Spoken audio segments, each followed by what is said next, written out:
Good luck getting laid on your own. Or anything else. Yeah. And good luck getting work and good luck everything. Since I'm not respecting you. Go ahead. What do you want to say to that? I don't know what to say.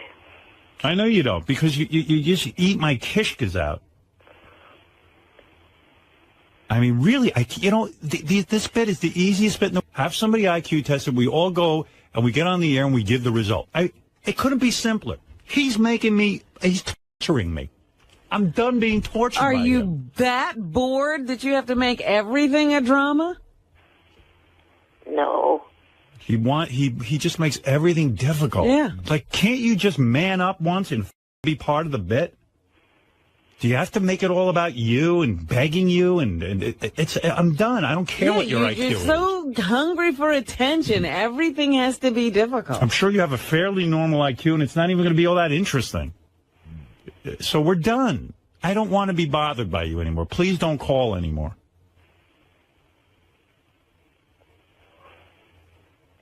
Like you don't want things to ever go your way. Listen, dude, you knew the score. You know what the hell. You know what this thing is about. Why are you explaining it to him? You're right. Why are you explaining to him? I'm wrong, He's Eric. dragging this out. Once again, you're right. I apologize. I'm wrong. If you need the result to your test ahead of time, Gary will get it to you, okay? Thank you. And it was been nice knowing you, and we're done. Good luck. Good luck on your own. Call Jackie the Joke Man. That's what it's like. Howard, is this goodbye? Yeah, it's goodbye. I'm not kidding. Goodbye, no Eric. joke. Say goodbye. Everyone say goodbye. Goodbye. Bye, Eric. Eric, before you go, what's 9 times 7? 63, you 8-base buckhead. What's 9 times 6? 54. What?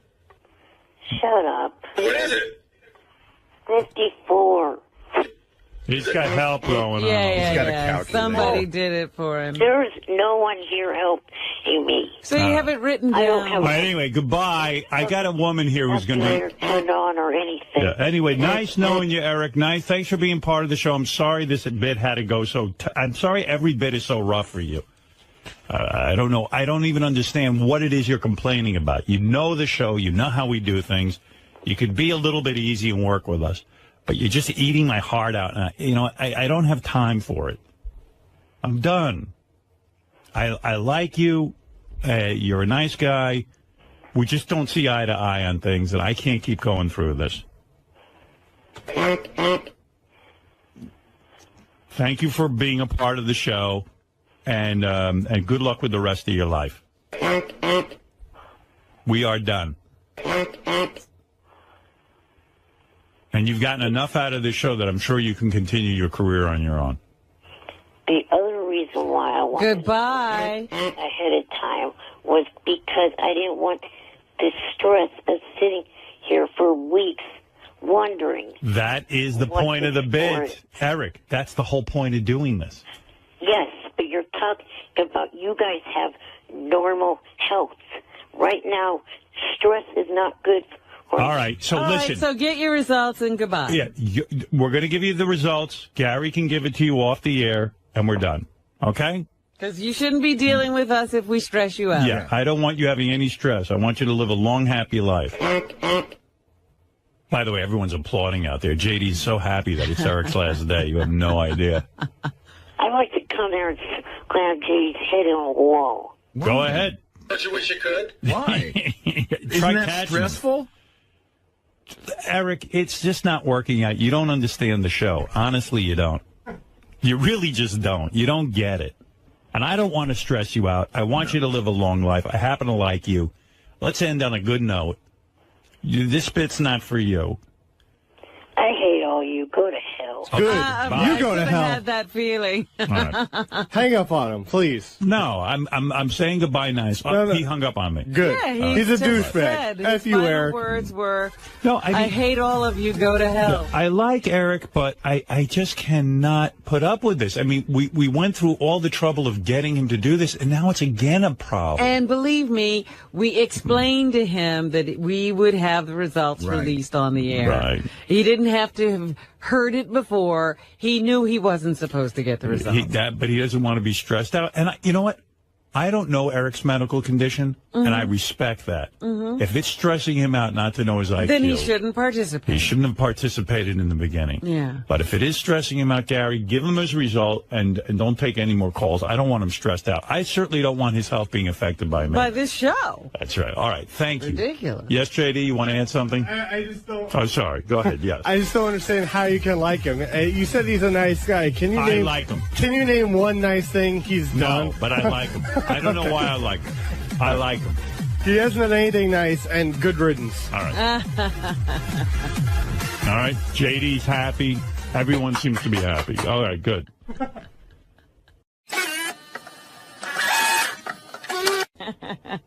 I see Eric's already back on the phone, but I'm done. Eric, how am I going to end this with you? You can't keep calling back. We're done. Excuse the out of me. Trying to keep myself in a time frame of having to have the heart surgery done in 3 to 4 years instead of having it done tomorrow. Well, From the why are you stress- on the phone? Isn't this stressful for you? Yeah. We should be done with each other. I don't want to be your stress. Hey, Howard. Yeah. Eric, I'm serious. Don't yell at me. I want to ask you a question. How come this is all an issue now, but when we first talked to you about setting this up, you never brought this up to us? I don't know. Good answer. You see, the don't problem, want- Eric, I'm going to explain it one last time. You said you wanted to be part of the IQ test. You know how it works. We don't give the people the information ahead of time. It's like American Idol. We all get on there and we go, okay, the person with the lowest IQ, the person with the highest IQ. And we all take bets. You know the score. You know how we do it. You know how we do the show. We explained it when we did it. And Eric, just listen to me. Will you let me speak, damn it? Because you don't get it. I don't get the harm in each person knowing their individual IQ score. Nobody asked you if you understood. Because number one, I don't want the information getting out. Number two, I want to bet on it. I want to have fun with it. I And want it's to. the idea of the surprise to even the person. The day of the event, I want to say to you, Eric, do you think you beat Scott DePace? Do you think? And you'll know already. It's not going to work for me. And this was the bit from the beginning. I never would have asked you to do it. I was the one that prompted you to do this by challenging. Okay. Listen, Eric, you're absolutely right. I'm wrong. We're done with each other. Don't call in anymore. I don't want to speak to you. I've had it. We went to a. If you said to me now, hey Howard, I get it. I'll wait my turn like everyone else. I'll hear my IQ announced on the air. Fine, we have no problem. But it's just too much aggravation, too much arguing, too much back and forth. It costs us a lot of money. And you know what? You're right. If your health is going to be disturbed by not knowing your IQ ahead of time, then by all means, go get your IQ and be done with us. Now, what's it going to be? I guess I'm going to get it and not. Good. All right. So go get your IQ. He's going to go get his IQ. Okay. So go get it and see ya and have a nice life. And trust me, the day you hear that IQ, don't ever call here again because I'm never picking up. Just know it. You wasted our time. You knew the bit. And wasted our money. And you're the only person that we've done this bit now, and you're the only person that's a problem. Jeff the drunk's not a problem. Wendy the retard's not a problem. You're the problem. You always have a problem. You can't just simply do it and not be a pain. High pitch Eric Talk wasn't about a problem. Stress. We get stressed out dealing with you. High pitch Eric took the test, and we don't hear from him since. You're the only one. Do you see a pattern? No. No. Oh. Okay. Well, that's what I thought. And I was out of town the first All right. time you did this. Very good. I did not hear how. We told you the rules. And we're leaving out the part also where, forget that whether you heard it on the show, Jason explained it all to you in advance as well. Yeah. So stop fine. lying to us that you didn't know. Yeah, stop that. That's ridiculous. Of course you I'm knew. not lying to you. All right. Whatever. Anyway, Eric, great knowing you. Enjoy your life. I'm sure other people are going to do what we do for you. I'm sure that you're going to have lots of TV offers. I'm sure you're going to have all kinds of exciting things in the future.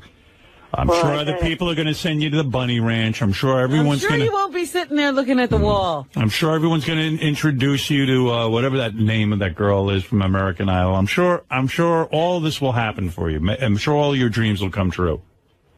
Nice knowing you.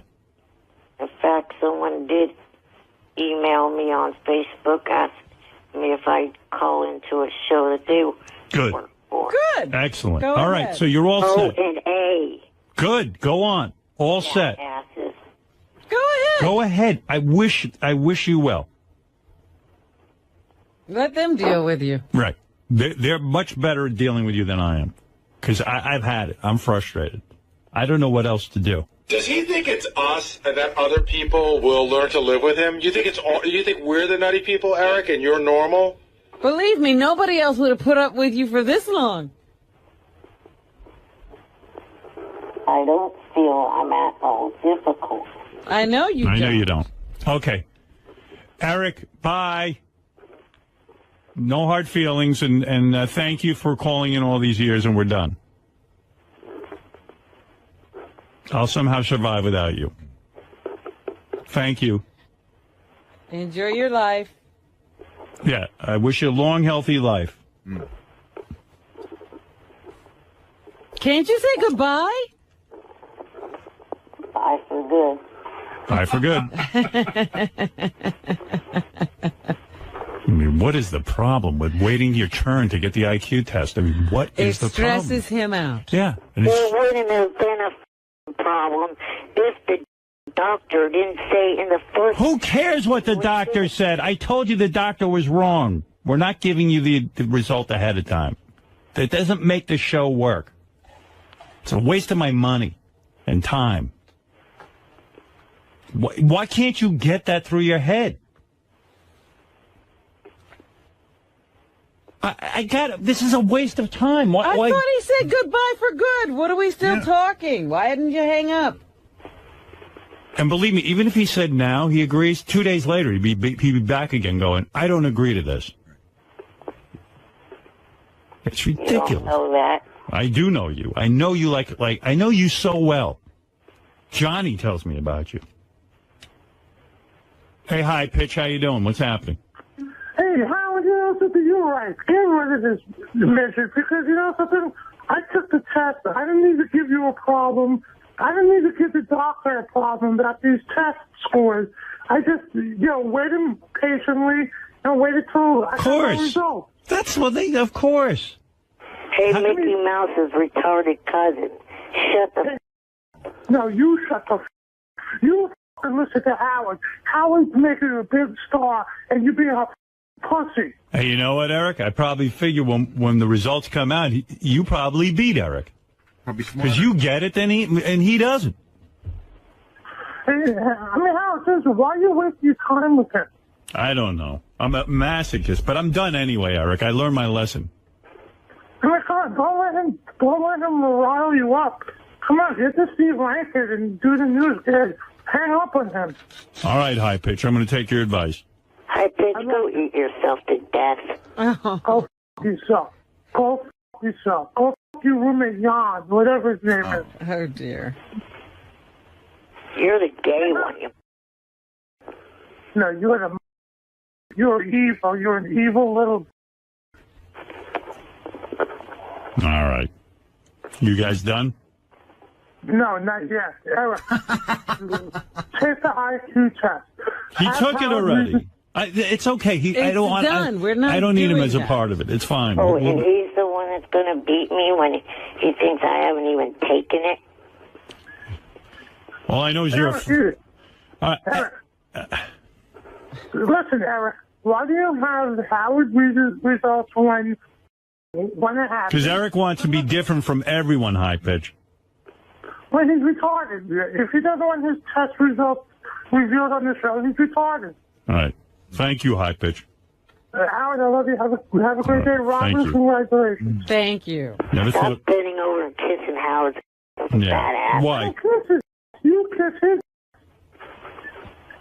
You stupid. If you don't want the IQ test results revealed, hang up the phone. Don't waste Howard's time. Yeah, why are you bothering me? High Pitch is making a lot of sense today. Yeah, you don't want to be a part of anything we do. You don't like us. Why are you on the phone? I mean, how would Gary treat you like gold and give him a hard time? Oh, yeah, calling me shrimp on air is treating me like gold. Like that ape face did last week. Call me ape face. I got to fight back. Howard, I mean, come on, Eric. Since you've been on the show, Howard Gary's been so nice to you, and you can't do that. That's all right, Eric. High Pitch, thank you. All right, bye. Bye. Okay, Eric. Nice knowing you. Bye. Bye. Right. We're done.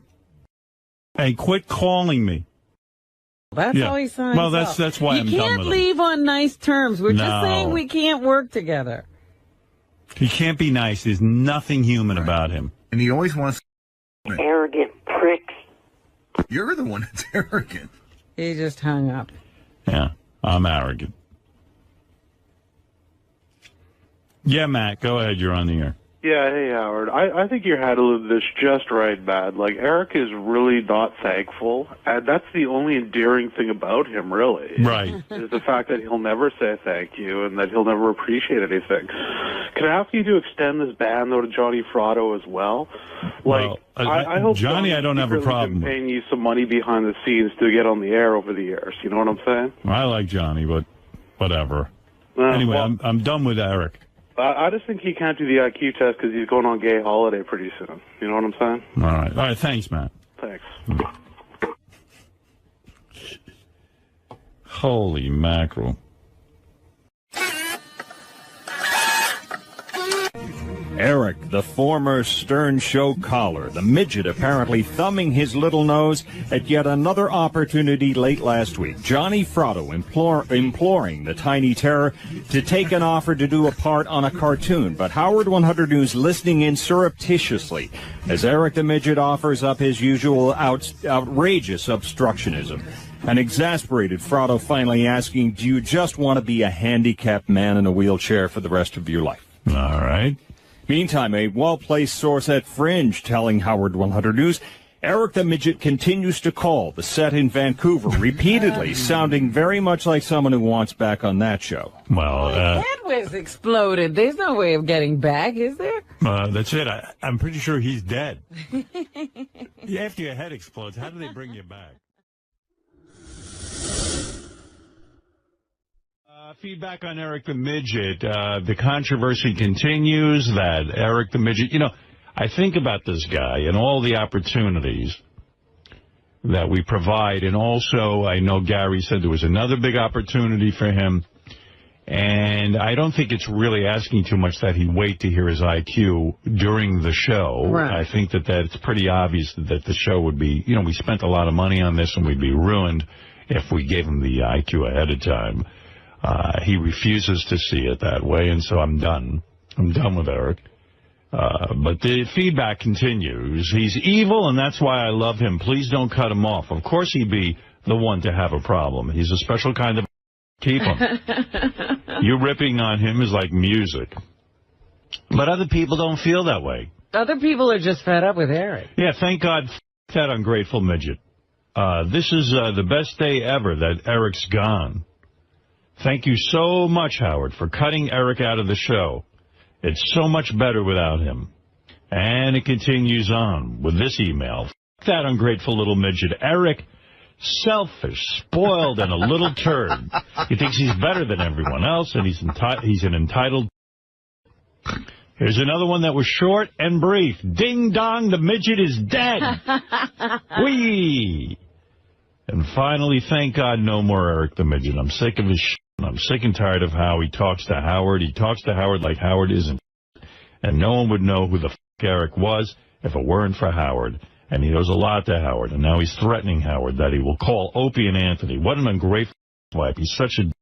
Eric is a waste of time, and I will not miss him. And I'm sure I don't stand alone. I hate Eric. He's a turnoff. So there you go, Rob. And it seems like an avalanche of con email as opposed to pro email. One pro, and all the cons were let out of prison.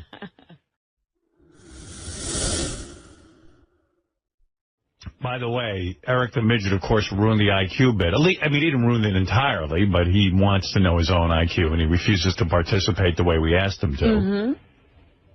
Benji said to me, the next time Eric calls in, I said, Benji, I'm not taking any more calls from Eric. I'm really pissed that he ruined the bit. Mm-hmm. He goes, I could convince him to do the bit right. So he claims if Eric calls in that he will convince Eric. Well, is Eric getting the results? Because if he doesn't call in soon, it'll be ruined anyway. Yeah, well, he wants the result. I'll have the doctor give it to him. I don't care. Yeah, but my point is, Benji says he can get Eric to participate, but if Eric already knows the results... Eric, if you're listening, I don't want to... You'll do it tomorrow. I don't want to convince you, but I want to talk to you about it, and that this is the right decision to do it. Yeah, Benji claims he has sort of a kismet with Eric. I like him a lot, and I think he likes me, and I want to talk to him about it. All right. I think you two have a rapport. Yeah. Okay. I'll let you talk to him. One last time. That's it. I'm assuming you want me to do it on air, though, right? I want everything on air. Okay. Riley would be the greatest radio personality ever if he could keep it together. Right. Well, speaking of the greatest radio personality ever, Eric the Midget was at it again. Oh, God. He recorded. He won't call into the show anymore. He's done, and I'm fine with that because I'm done with him. Well, he's only done because you're done. Right. Yeah, exactly. That's like, I quit before you fired me. All right. But I did say if he would participate in the IQ test, all would be forgiven. And I think that's the fair thing for him to do, considering we shelled out money and stuff for him. And not only that, Gary's sitting with some opportunity for him that he won't even call him about. I feel bad. But Eric went on the air to explain himself. He went on YouTube. So I'll play that for you next. Okay. I do have to take a break. We'll be back right after these words. Eric the Midget. A request. Hey, do I want to do Medicated Pete this morning, or am I waiting for him to come in? We're waiting for him to come in. Oh, okay. All right. I won't get to it then. I'm dying to play that, but I'll wait for him to come in next week. There's Eric the Midget at work again. I'll get to that in a second. Eric went on YouTube because he doesn't call into the show anymore. Mm-hmm. And he's now bad-mouthing us on YouTube, which is always entertaining. In fact, it's better when he does it there, and we can just play it. Right. You don't have to put up with all the... All right, real quick. Eric the Midget, I want to get to this real quick. So he's pissed about the IQ test. I don't know why, because we explained from the beginning, it's like American Idol or... I don't know, any show that has a result, you don't give the people the results ahead of time. But I said to him, you're going to get the results on the air. Can't you wait a week or two? No, I want my results now. I mean, everything with this kid is like difficult. I've never encountered a personality like this. It's odd. It's just the oddest thing. Like, whatever thing we get involved with him, it's always a big hassle. So I finally said, look, I've had enough. I like Eric, I do. I have nothing against him. I feel for him. But I just can't take it. You can't I finally went to the trouble of getting him the IQ test, and then he's like, I don't want to do it now. I want my results before. I want to know, like, how would you do that? That would be like if you told the people on Dancing with the Stars, this is who's going to win tonight. If you told the celebrities, there's no suspense. On American Idol, if everyone saw Ryan Seacrest's card ahead of time, no one would care. I don't want to wait 2 weeks. Well, yeah, of course. That's like people on American Idol want to know if they won right away.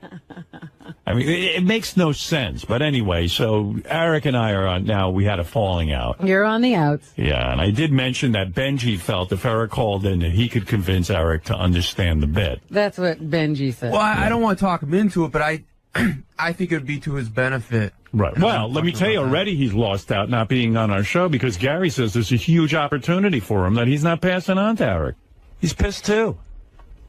Is that really true, Gary? Or are you making that up? No, it is. I can tell you what it is if you want. No, because then Eric will know. Okay, yeah, but it's an opportunity that he would love. I mean, I don't even know if it's still on the table because it was a week old. Right. But it's right up his alley. Well, good. I mean, forget him. And by the way, once I stop even playing his YouTube tapes, everyone will forget about him. Well, that's the problem. That's Right. why he always comes back. So he does make the argument in these tapes that he doesn't need us anymore. He's pretty sure he has a career on his own. Oh. All right, so here we go. You know what? I'm really pissed. Oh, that's not the tape. Where's the tape, guys? That's his voicemail. Hold on, I'll get it. 81. Okay, thanks.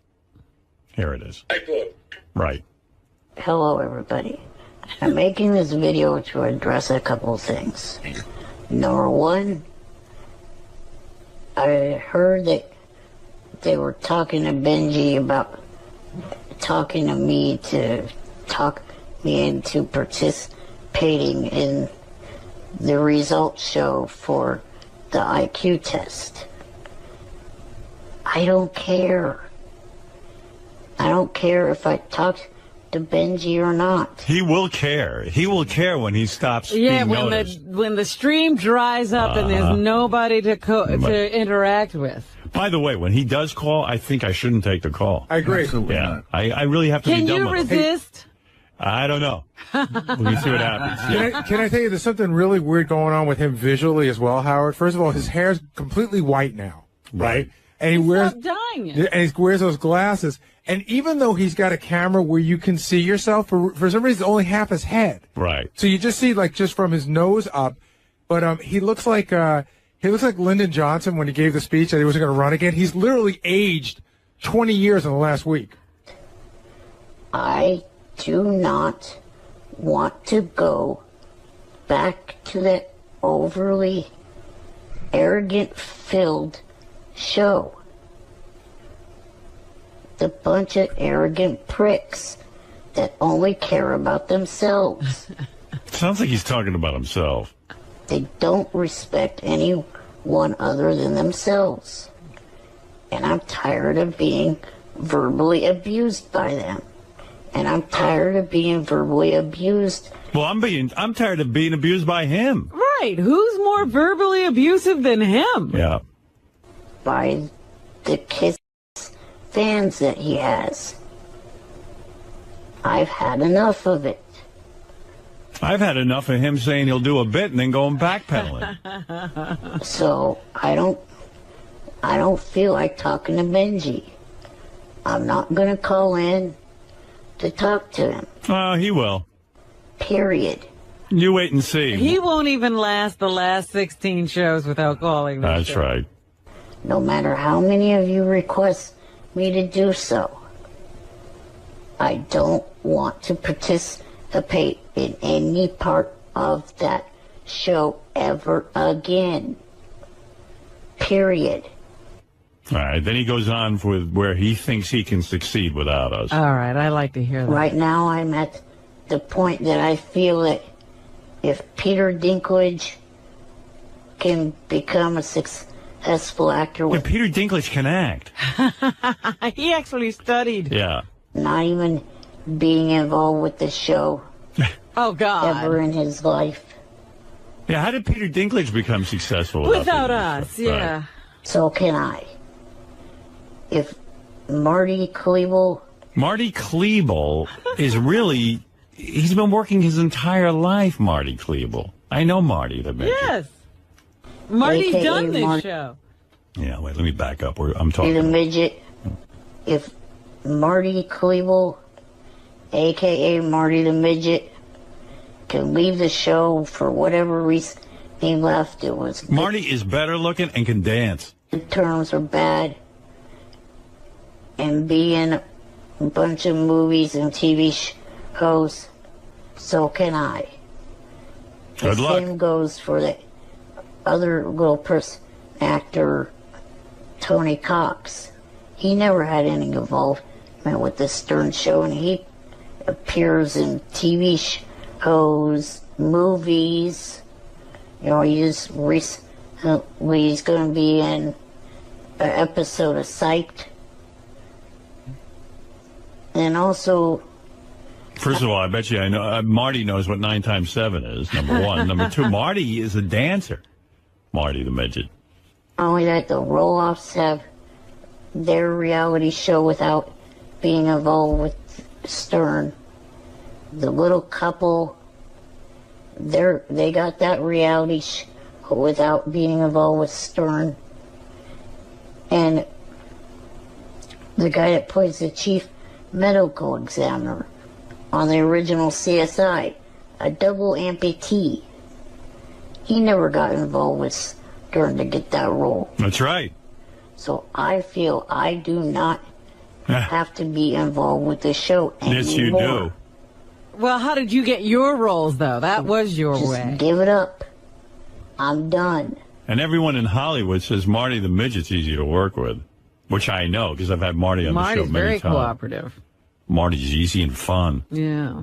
Well, anyway, there's Eric's response to all of this. As you know, Robin, he is very, very, very irate and angry because we asked him. What is he doing using the midget term? Marty the Midget, he just... Yeah, that's not right. I'm going to get me a new midget for this show. You wait and see. Done with him.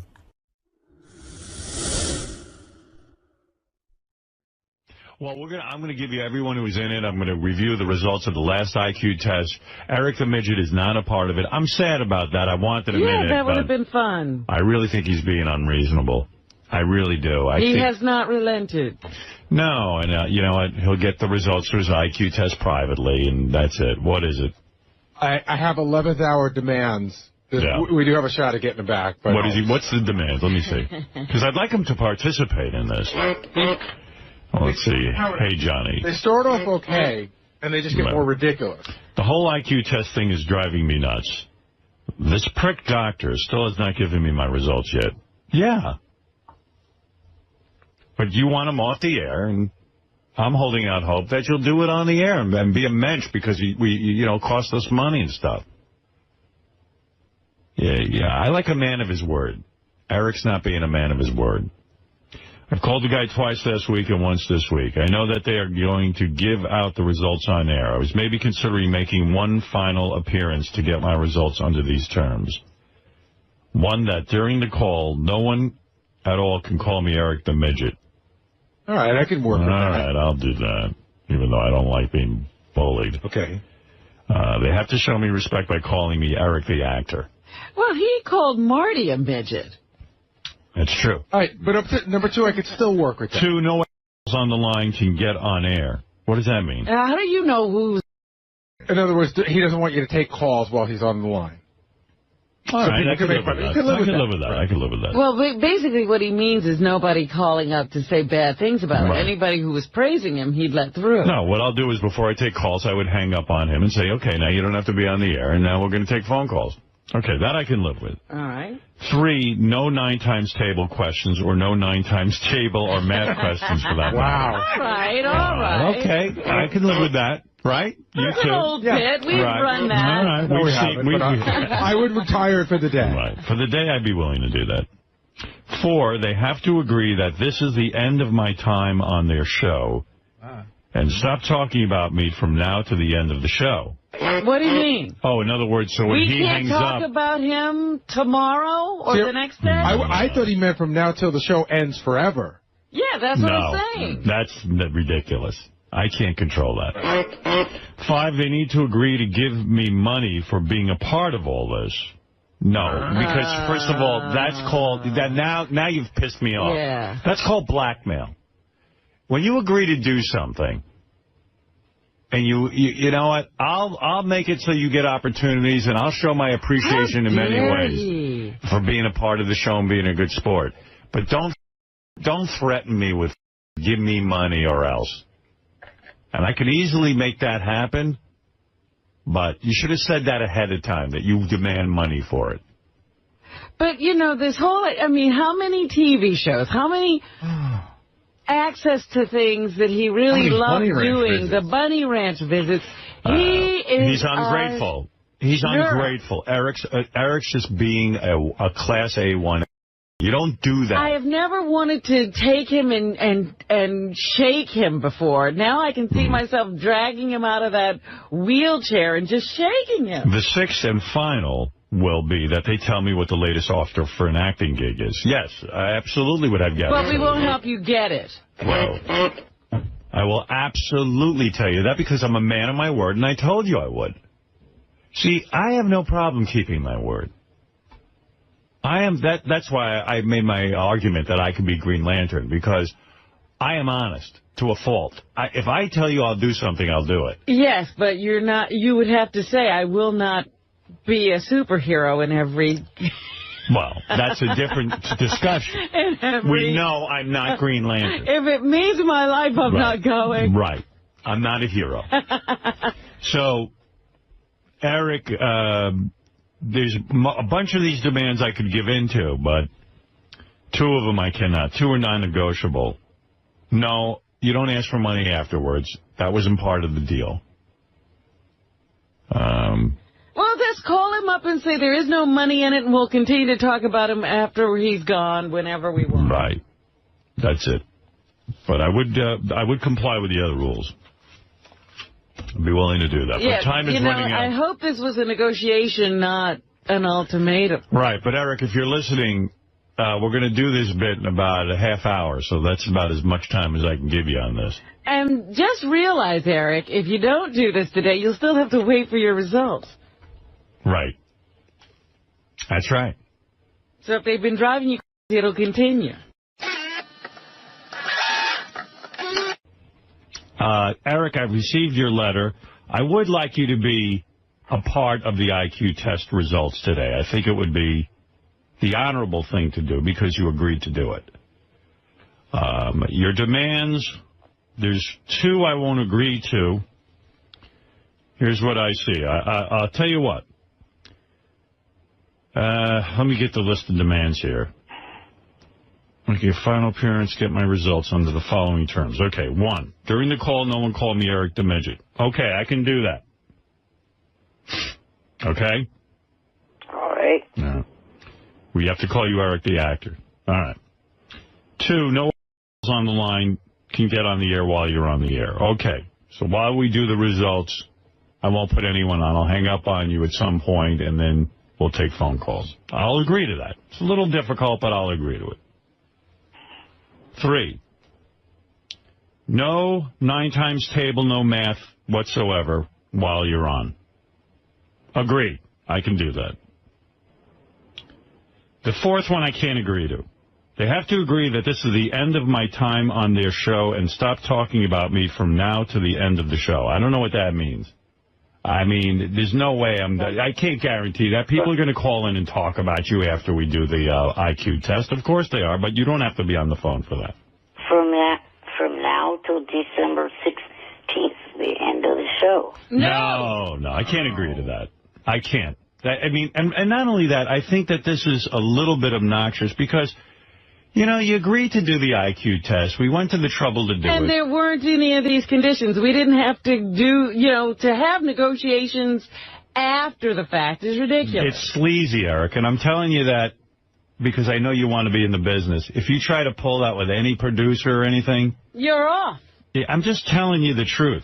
5, they need to agree to give me some money for being a part of all this. Now, extortion. That's extortion at the worst. That just doesn't make you look like a clean individual.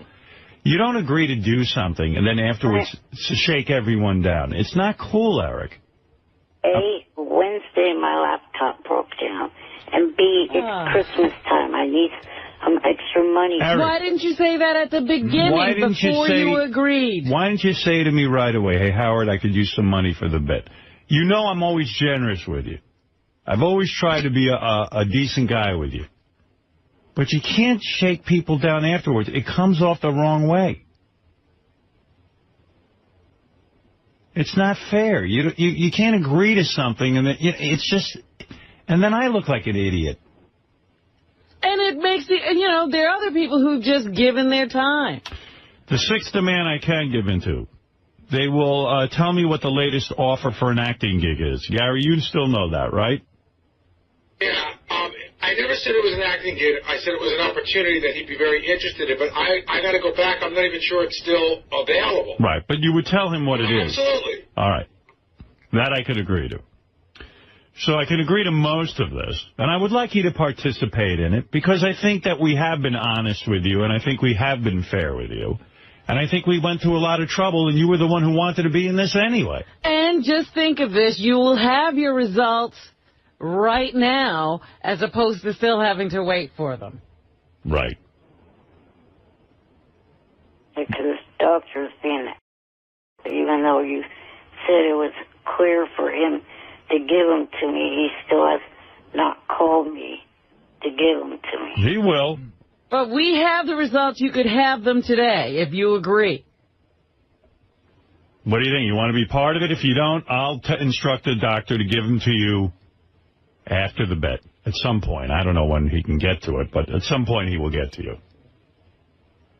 It's up to you. But you'll have the results now. What do you say? I'll agree to it, even though you're not meeting all of... Well, we're meeting most of them. Right. Yeah, he's beating 4 of the 6, and I'll tell you what, I'll throw one in for you. Go ahead. I promise from now until the end of the year, either on the regular show or the wrap-up show, I will not make any negative comments about you. Wow. Okay. Well, that's nice. All right, so you're in, you're participating? Yes. All right. And I'll tell you what, because he's being magnanimous, Gary, do you have any money for him? I actually, Howard, don't have... Well, hold on a second. I don't think I have any money left. I don't have Steven Singer gift cards left. You I want had money all week. What is that? I had money all week, but we gave it away. He didn't call in soon enough. I will have money when we get back, if Eric wants to call in the money From when what? we get back. What sponsor? It'll probably be either 7-Eleven or IO8 or something like that. All right, I tell you what. I'll give him the $711 from 7-Eleven, and if for some reason they don't make good on it, I will put up the money. You know what? You can give it to him now, and we'll just mention it again the week we get back. Hey, we gave the money to Eric, and we'll plug it. Because, but in the future, Eric, you should never do that. You don't do that. You don't say to people afterwards, "Hey, give me money, or I'm not participating." But I'm going to give you the $711. Thank you. All right. Good. All right. So everyone's in. We're going to find out the results today. The following people are getting their results. Eric, the actor.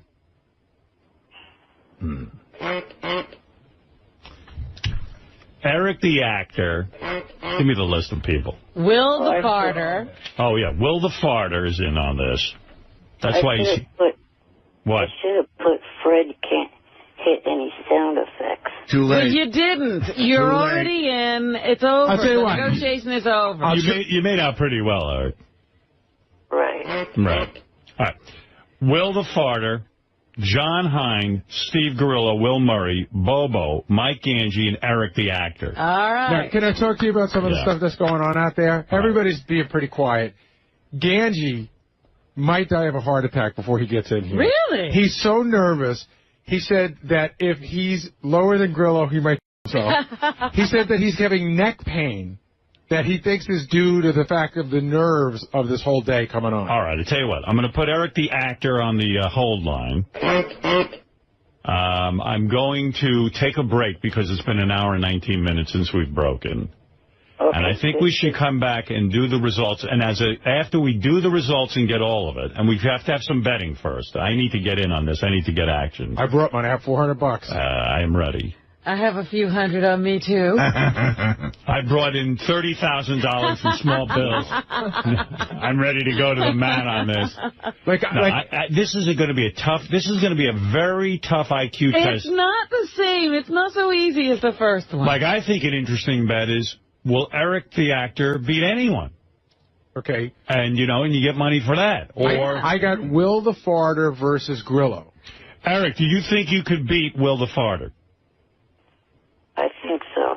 Hey, and by the way, good contest. Howard, you got to get Will the Farter in here because Will the Farter is absolutely positive. He thinks he's a genius. I think he's willing to bet money that he absolutely is smarter than Will Murray. Really? Absolutely. He knows that in his heart. But he also said he could beat Scott DePace's 122. Yes. Eric, you think you could beat Bobo?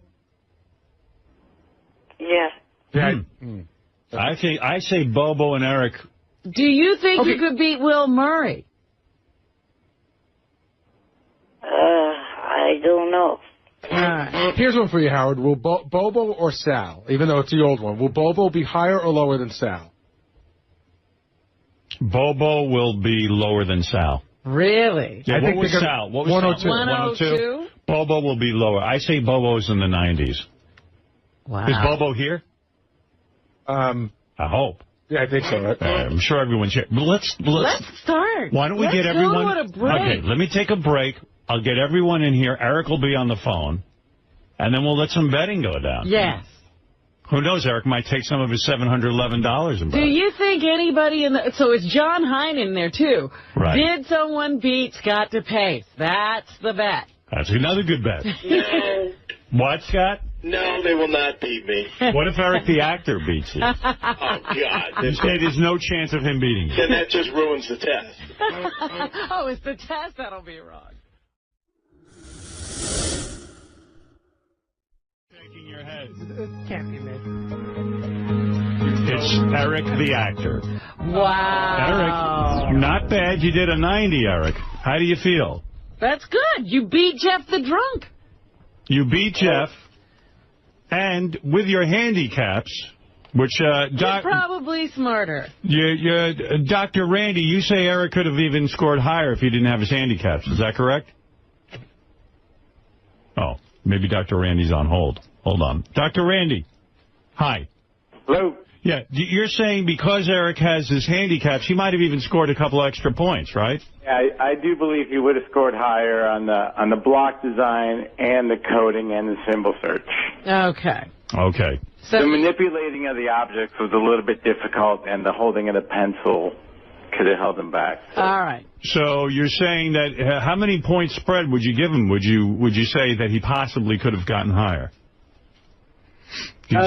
I still think he would have. I don't think he would have broken 100, but maybe 3 to 5 points higher. Wow. Okay. All right. Well, Eric, how do you feel about that?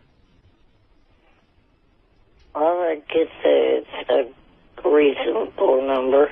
You beat Wendy the retard. You beat high pitch Eric. And you're in the normal range. And you beat Jeff the drunk. You beat Jeff the drunk, and you beat Bobo. And Bobo. What, Bobo? I am so wrecked. You thought you were going to beat Eric, didn't you? Yeah, I really did. And Eric could be a semi-worker. I thought it was like in the hundreds somewhere, at least 103. You could be a driver's ed teacher, Eric. Eric, you shocked me. You came up pretty good. Did I at least do well enough that Robin didn't lose anything? I think you did. I think you served me well, at least against Fred. Right. And by the way, if it makes you feel better, you wiped me out. I'm pretty sure. Did I say high or low on Eric, on the high-low? I don't think you took that bet. You said... I said he would be high, didn't I? I think I won money on Howard, him. yeah, you did. You said that Eric would beat, or would lose to Will the Farter. And you bet $100 with Robin. Oh, good. So you win 100. Thank you, Eric. Howard, the whole thing on this that's really weird is I'm not surprised at Eric's number. That's probably around. I'm just so surprised at Bobo's number. Yeah, me too. Wow. I mean, I thought Eric would be shocked. I am. I thought Eric would have been about that low, but I thought Bobo would have been in the mid to high 90s. Well, Eric, you are a winner of sorts today. Congratulations. And, you know, your spread against Bobo could be even higher. Right. All right? Right. Okay. Eric the actor, everybody, coming in with a respectable score. And Eric the Midget telling Howard 100 News, despite reconciling with the Stern Show over revealing the IQ test results, he's still done with this show for good and doesn't want to call into the show anymore. Fine. I think he's full of shit. I think he'll be back. I think he's completely being dishonest with himself. But that's my point of view. He will be back. He will. He's going to want something. You'll see. Douche. Maybe he can hold out another, you know... Yeah. 6 shows. Right, but if we resign here or we sign up somewhere else, he'll be there. You'll see. That kid can't stay away from me. He's very attracted to me on my show. Go ahead. There's something about you. Yeah. Plus, Eric is trying to put a rest to a nasty rumor sweeping the web. I don't know if you heard about this. No. It's said that he died. Eric says he plans to shoot a proof of life video featuring the current time and date to prove that he's still alive. All right, very good. Thank you, Lisa. Thank you. All right, our review of The Sopranos. Of course, it was a huge disappointment. I don't think any fan of The Sopranos who has just stuck with it for as many seasons as I have, right from the beginning, wouldn't be disappointed. When my screen went black at the end, I thought there was something wrong with the cable television. Right. Didn't you start thinking, oh, are the lights going out, or did cable just break? What happened? Yeah, I didn't know what was going on, and I was not satisfied. You know, me and my mother were able to play an amazing trick on my sister. Like, because we were on the phone together. We said, let's see if we can get Stace to... We called her up and said, can you believe how it ended when... And we said somebody got shot, and it just went right to the credits, and we had her going for a little bit. Like, she was really pissed. Right. Well, you know, it's a funny thing. If you were... First of all, I'm not adult. I understand what David Chase, the creator of The Sopranos, was going for. Right. In other words... You get to make up your own ending. And even beyond that, what was so effective about it was that, yes, life goes on, as he kept reminding you through the music, and the fact of the matter is some things will never change. And you were waiting for something so big to happen that you started to feel, you actually got to experience the pressure of what it must be like to constantly be looking over your shoulder. Right. Because as you watch this episode, you're going, oh, okay, they're going to get killed. They're going to get killed. Is it here? Is it here? Is it here? Yeah, it's going to happen. It's going to happen. It's going to happen. And look at these shady characters. Look at the shady characters. And as you left the series, you went, oh, my God. That's what it must be like to be the head of a mafia. Yeah, but that's not what you do for a final episode. Agreed. I was very, very dissatisfied. I wanted some sort of... Phil Leotardo getting killed was great. That was great. That's, a creative way to kill him and have the car roll over and the whole thing. Well, the Uncle Junior stuff I loved. Me too. Yeah, no, he went back. He had closure with him. And the great thing about The Sopranos, too, is they add, after a violent scene, they add something that as a button a lot of the times it's almost more horrific. Like, what if those 2 little babies died too? Right. Like, which I love. That's really a unique thing to that show. And there's amazing little things that were great in it, like fucking Paulie with the Virgin Mary thing, and Tony going, God, you should have told us, we could have made more money. But the cat was ridiculous. The cat thing, well, I think he was funny with the cat. I like the cat. It was a little bit funny, but then it didn't mean anything. Paulie Walnuts deserves some sort of fucking Emmy, man. He's great. He was the kid's car on fire was funny too. But here's the thing. And that chick is hot. After the episode was over, Beth called me because she wasn't home last night, and she'd watched it, separately. And she said, "Well, what'd you think?" I go, "It was horrible." And then I got to thinking this morning about what other way would he show you the paranoia. So I'm going to give it... You know what? I love The Sopranos so much, and I don't know what the ending was. But there were other things that made no sense at all. The FBI guy... I love that. The FBI guy set up Phil Leotardo. The FBI guy clearly is a wannabe mobster. I love that. Because I was like, well, is he... Okay, then he's saying this guy's no different than these guys. That's exactly what he's saying. The FBI guy and Tony are very similar. He's clearly and you know what? It's funny. Chase had to have that in his mind the whole time, because that guy was always a guy who wanted to have the Italian sandwich with them at the deli and be part of it. That is actually based on a true case of a guy who got sort of caught up in rooting for he was rooting for their team. We're gonna win. I thought that was that was an actual quote from a case. Oh, Howard, really? Yeah. Yeah. We're gonna win. I was listening to the news this morning, and they said something about the episode that I didn't get out of it. So when the episode ends, did you get out of it that either they were all there because they were going to get whacked, or they were all there because they were going into the witness protection program? I didn't get that part. No, of it. they were all there to have a dinner. No, but they said I that didn't get witness on the protection. news this morning. They said, were they there to get whacked, or were they there to go to the witness protection program? No. And I go, God, That's crazy. Never even thought of that. There's one thing you bring up, though. At the beginning of the season, wasn't that guy with the glasses who his daughter is dating the son of he was working with the feds? Right. No, Patsy wasn't. He was. Patsy wasn't. No, the other guy was. What the other guy? Okay, wait. Let me clarify this. The one who Meadows dating now, the kid Patrick, who's going to be a lawyer. Right. You thought his father was dealing with the feds? Yeah. No, it's not him. It was the guy.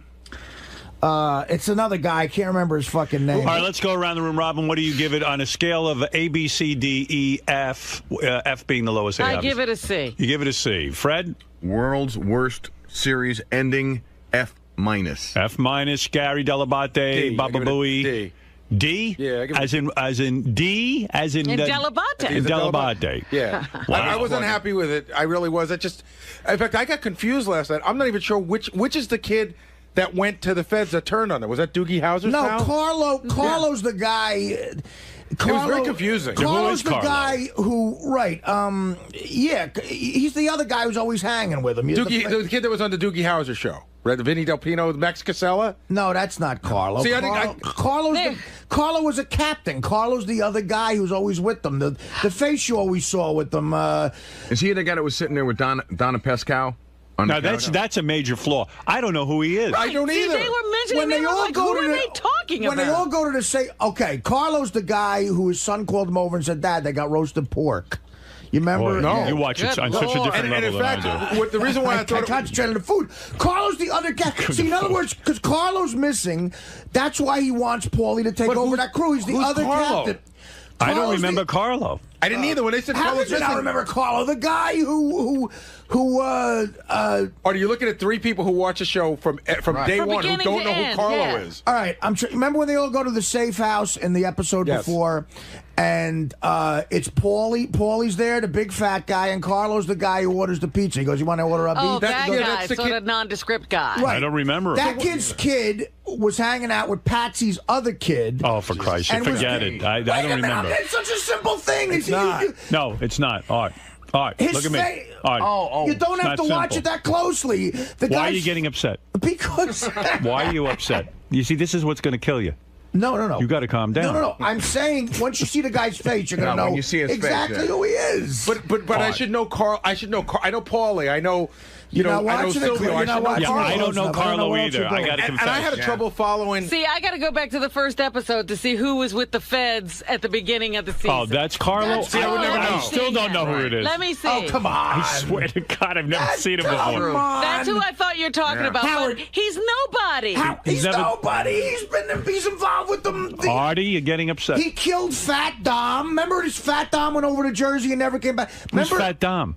I don't know. I don't remember. You guys aren't watching the show. We are. Not knowing Fat Dom is like not knowing who. I don't know any of these people. McNabb is from the Honey. I couldn't even follow. All right, let me get back to the grade. Listen, wait, but what is your grade? None of your opinions mean anything now. You don't know who Carlo is. We didn't even watch the show. Fred got it an F. Robin gave it a C. Gary gave it a D. See, your thing with the paranoia is that's a great description, but in the scene, Tony clearly wasn't paranoid. It seemed like But that's how it happened. It seemed like it was the end. As a viewer, you got to feel the tension of constantly living on the edge. He looked very relaxed. First of all, that wasn't when. It was like during that whole episode, every time he took a meeting, every time he walked into a room full of people, every time he walked on the street, he could have gotten What quit. is your grade, Artie, on a scale of A to F?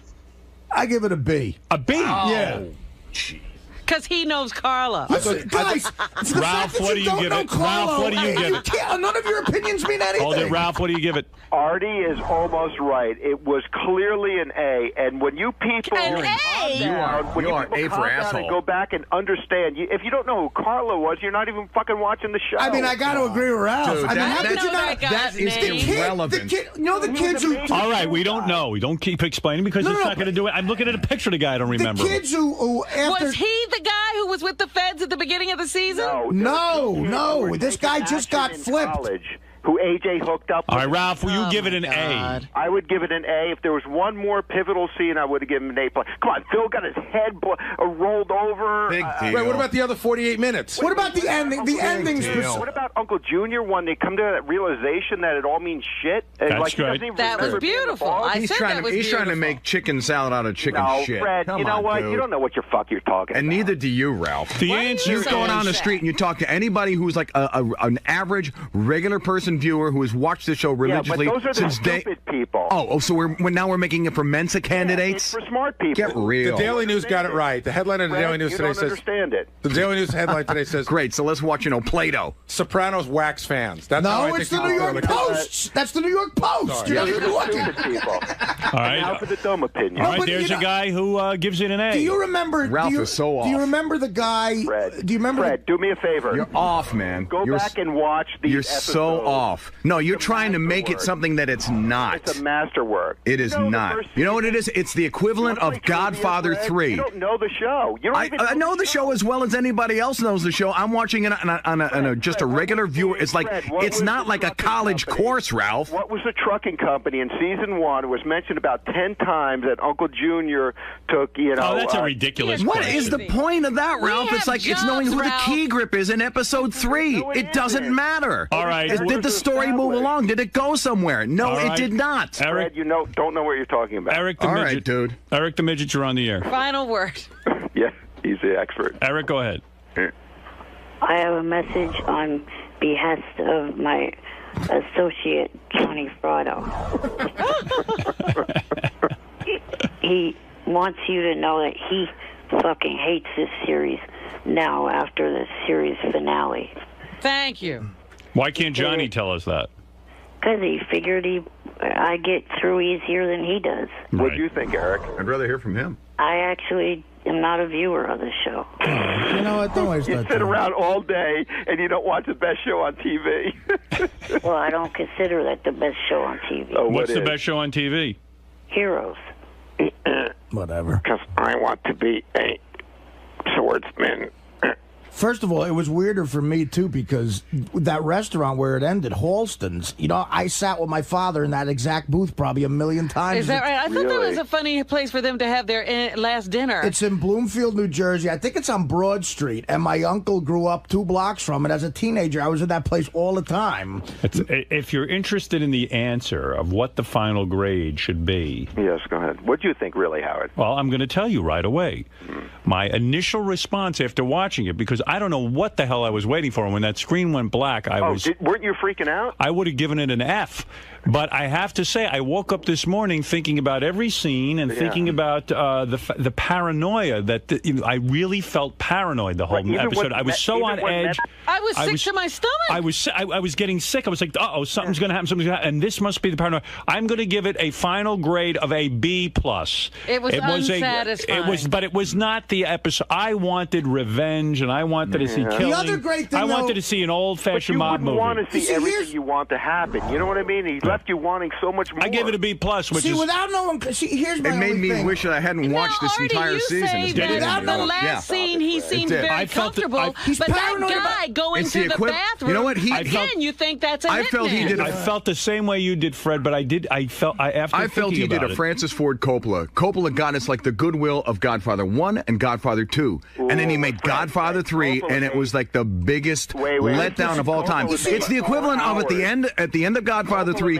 when Michael Corleone... Could you shut up for a fucking minute, Ralph? I'll hang up on Ralph. He's just talking underneath you. It's like at the end of Godfather 3 when Michael Corleone just like falls down in his chair dead. Right. It's not with a bang, but with a whimper. It's the same thing with this. I think he was too clever for his own good. See, I disagree in the sense that, and I'll get off this in a second, but if you don't know who Carlo is, you can't. If you say that one more time. Tony is paranoid about something. What's the difference? What did his lawyer say? Family. It could have been a stripper. Let Who Artie cares? finish his thought. He's never going to get off this otherwise. Guys, Tony's more paranoid about the feds than anything right now because he's about to. They think he's going to get indicted. And the reason he's so paranoid is because the guy they flipped, Carlo, knows everything about him. I mean, he's like Paulie. Okay. So his kid got busted for ecstasy. Clearly, that was leverage they used to flip the guy. So Tony's telling Carmelo, listen, they're going to indict me. She said, you talk to your lawyer again? He's like, yeah, Carlo's going to testify. That's not just some little guy. That's a guy who knows his entire operation. That's nothing to hang. That's what he's worried about. That. In the end, you can't hang the whole 8 years of the show on that one little episode. So what does that mean, Artie? He's not an insignificant character. All right, but it doesn't matter if you know exactly who he is. You know he's important. You know he's Carlo. Wait a minute. We know that was an important flip for the feds, and that's why the indictments are coming down. We didn't miss that. Artie's going to quit again. You better calm down. That's what he's more paranoid about. I just didn't know who Carlo was. Artie, you got to leave the show. That's what he's more. I know why he liked the episode, because it ended in a restaurant. That's what he's more paranoid about right now, is the feds, not the hitmen. Let me say one more thing. Stop. The point is, he's not paranoid about that. He knows that's going to happen. The point is, it was such a great relief that it was just an indictment. He wasn't getting killed, and his family wasn't getting killed, and you felt a sense of relief. That was fucking great. All right. Now you're making shit up. Eric the Midget, what do you want to add to this? Anything, or are you done? Well, I also wanted to say, I was wondering, is there a over and under poll for when Artie will fall asleep today? Yeah, touche. If you're on for longer than 2 minutes, yeah. All right, let's. Eric's got some good lines. It's just your delivery, man. All I'm saying is if David Chase. What do you mean? What's wrong with his delivery? It's a little slow. Let me hear you do it. A little slow. What did he just do wrong? It's like David Chase. He's a genius. Slow. Are my arms tired? You can't stop doing it. Eric, you there? Yeah, I'm here. Waiting for your dumbass to shut up. Hey-oh. All right, thank you, Eric. All I know is if David Chase was sitting here and you guys didn't know who Carlo was, he would have said, listen, I don't even want to talk to you anymore. Listen, if David, can't be serious with Artie, this argument. If David Chase was in there, they all change their tune and kiss his ass. No, For a number of years, he's been incredible. I gave it a positive review. Yeah, you gave it a very good review. Robin would just fall right in line. I said it was a C. I didn't really pan it. D. Now you're like D. Oh, it sucked. Now you're like up. No, I did not say D. I said C. I gave it a B. I didn't give it an A because it didn't give you that, that incredible, like, whoa, what the fuck just happened? But as a piece of, art or work, I think it makes you think, and it was interesting. Let's go to Gary in Cleveland, Ohio, who wants to chime in. Go ahead, Gary. Yeah, you've got to understand, excellent ending, and if you remember, Tony and his brother-in-law are in the lake, and they said you never know when you're going to get it. Right. We were third-party viewers going into that restaurant. We're watching that thing. We really did get whacked as viewers. That was the end for us. We did feel the paranoia. We saw it. We never saw it coming. But that's exactly. All right, Gary liked it. But Gary, unlike the other Gary, makes a good point. Now let's go to Mike. Mike, you're on the air. Hey, Howard, how's it going? I was just wondering, do you think with the way the whole ending played out that would dovetail directly into a Sopranos movie? Well, there is talk of a Sopranos movie, actually. And John was saying that this morning. He thinks since they left so much on the table and so many people are still alive. They could do it. And if I was James Gandolfini, I wouldn't run from the character Tony Soprano, because I got news for you. He's like Beaver, like anybody, like Superman. These people are typecast, and absolutely, he's stuck. And he should do it, and he should milk it. And you know what? People love it, and don't be so uptight about it. Let's go to Eric. Eric, you're on the air in Albany. Hey, Howard, how's it going, man? Good. Hey, I got to tell you, Artie, I love you, but a couple of weeks ago when you were debriefing the Sopranos show and you're going through everything Phil said, you called Paulie Gualtieri Paulie Viltieri. And it's like, no, I didn't. Like a big fan that you did. And no, I didn't. I didn't say Viltieri. You said Viltieri. I didn't. No, I didn't. He might have been asleep. But anyway, guys, just want to chime in. Thank you. I love you. The show's great. You're the best. Thank you. John Hine, you own the, you used to own the website jumptheshark.com. What are they saying? People are pissed, but of course they're going to be pissed. You want that great finale to live up to your expectations. What do you think, John? Here's what I think, Ralph. There's no way you can give it an A+, and I'll tell you why. I said A. That last scene, all I'm thinking is they're going to whack this family. I can't believe what they're about to do. This is going to be incredible. But who would have done that? That would have been awesome. Who would have ordered that? Yeah, Think it about it in your head. Who would have ordered? They made peace with the other guys. Phil is dead. But they Paulie clearly is just said, "Look, I'm in your allegiance forever." Who would have ordered that hit? You didn't know they made peace. They were questioning that. Yes, they did. No. Come on, they said we're backing off. No, they were. His head run over. They were questioning. No, not that Phil. His head run over. No, not that Phil got whacked. There was a scene later when he was talking to Paulie, and they weren't so sure about New York. They said, and actually he said it to Carmela later. He's like, he wasn't sure. What does that have to do with the ending? Because at the very end, you want some kind of payoff, Ralph. And I don't want resolution. And I don't want we're going to leave it up to you. That's my own personal opinion. I think I agree with Fred. You feel it's a cop-out. It's like build it yourself. If they had shot Tony, it's like, why did they shoot the last 10 minutes like blank screen and let everybody in the audience imagine their own fucking ending? If that guy in the members only jacket comes out in the bathroom and blows Tony's head off, right? And that's how the show ends. Yes. Who Fred's do you got a think? good point Who do you there. think would have? Who do you think ordered that hit? I don't want to do it yourself show. I want the guy to tell me the story. John, was it great when Agent Harris tipped Tony off? Absolutely. Was it great that scene with Uncle Junior in the hospital? I think they could have ended the show. I think they could have ended the show with the scene with Uncle Junior. Like right there. Yeah. I would have been satisfied. But then don't have Meadow Parallel Park, build up all this tension, Journey playing in the background. Tension we're talking about. Attention to nothing. Yeah. You're going to see it in 2 or 3 years when that movie comes out. Let's go to Fafa Fui. I just want to tell you that because all the guys have been asking me. So the thing that Kid Chris told me. Oh yeah, I was going to say. And this is how it. Yeah, I wish he'd tell. I mean, how could he ruin it? It never happened. But it really ruined my viewing experience when I tell you. So with 3 episodes left, he tells me that Meadow is going to get whacked. Which is a very interesting thing because you believe that Phil Leotardo. So he didn't know shit.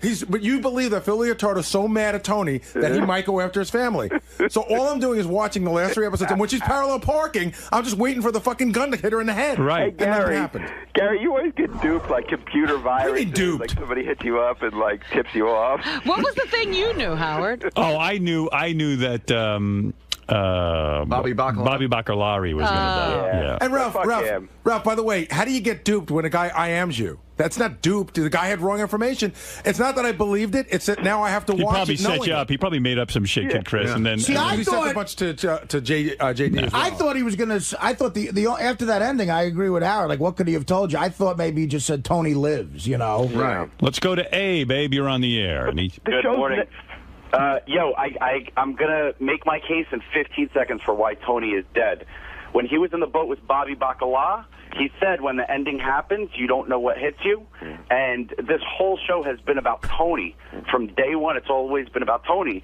Tony died at the end, and that's why the screen went black. But why wouldn't they show that, as Fred says? Why wouldn't they just? Why not? Well, you don't even have to show. Tony doesn't see the massacre and the bloodbath. The bullet happens and it's all over. I see. In other words, That was the screen going blank. Was Tony going blank? But the show wasn't always just from his point of view. You can't assume that. That guy is wrong, but that's why it's so great because people have like 25 different theories on what happened at the end. So that's what makes it great. It was the best ending possible. It couldn't have ended any better. well, that is an interesting theory that the screen went blank because Tony's world went blank. When they were on I think it's better. I like the other guys. We got whacked because we don't know what happened. When they were on the boat, Bobby and Tony, and they were talking about what it's like when you die, he said silence and black. I mean, so that lends some credence to that guy's theory. I don't agree with him, but I can see where he's coming. coming. There was no music at the end either. And no music. Sopranos ends with like some cool song. That was the other thing. No music. But Fred's point is, and show us him getting whacked. Or you know what? You don't even have to show the bullet. You don't have to show him. You take a wide shot from outside of the restaurant. You see gun flash, cut to black. All right, there you go. Then you still don't know what happened, but you know something happened. What they did. You're right. It's a button. It's a period at the end of a sentence. You're on the air. If you remember, Tony, when he goes to the psychiatrist, talks about his father's death. And when his father dies, Tony can't understand because all of a sudden it just happens. And if you remember, they're all at a restaurant. And he goes outside, the father, and gets killed. Tony ends the same. Or he's in a restaurant. Yes, he was. Tony's father gets killed at a restaurant when after the last thing. Dominic, every scene is in a restaurant in that show. No. When Tony's in therapy, the confusion to him is why death had to happen that way. At the end, there's no music because Tony's dead. There's no music. It's all black. When you get killed like that, there's nothing else. How do you know? He's been dead. Oh, you get killed other ways, there's still music. No, but not when you hear like a cool Elvis Costello song. It's the show. It's all from Tony's perspective.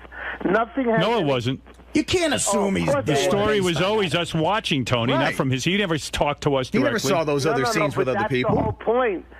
That's the whole point of it all. Is why is there just? But why should we have a question at the end of the show? We should know what happened. Is Fred's point? I thought it was the side. What happened? I thought there were. You don't know what happened. You think you know? I got out of it that you're living with constant fear. The most unrealistic part about it was we don't know that he died. The most unrealistic part about it was that there were black kids in Halston's. I've never seen that. There's nothing resolved. His sister's not resolved. His uncle is not resolved. Are you kidding? His sister is all alone again.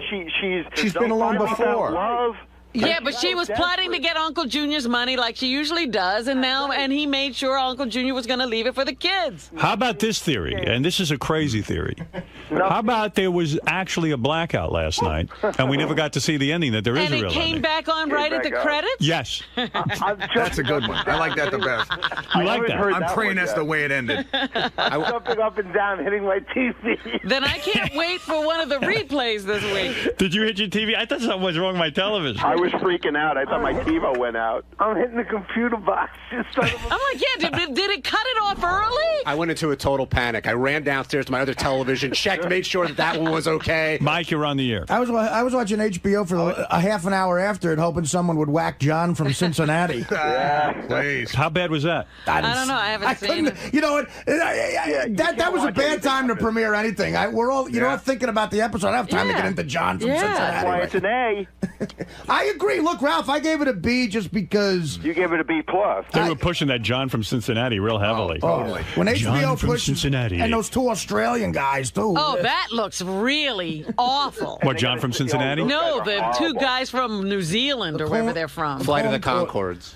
Good. I hope HBO drops dead. Oh, they have no chance. Yeah, even that Entourage is getting kind of pussy. Yeah, this season wasn't all that great. Yeah, they're having too much fun. It's like, fuck you. Ralph, it's a good episode, but it's not an A. It's not. It's a B+. What do you think it is, John? I'd give it a B. John, what would make you happy? What do you want to happen then? He wanted a resolution. He wanted to see an ending. He didn't get to see it. That's what made it flawed. Mike, you're on the air in Worcester. There's an ending. Hey, Ralph, I'm going to hang up on you. You're too chatty. It was Mike, almost like the Russian guys. Mike, go ahead. Right. Howard, at the end, they were kind of showing, like, the paranoia from everybody. Like, they showed the Middle Eastern guy sitting at the counter. Then he went into the bathroom. And then at the end, they showed the two black guys come in.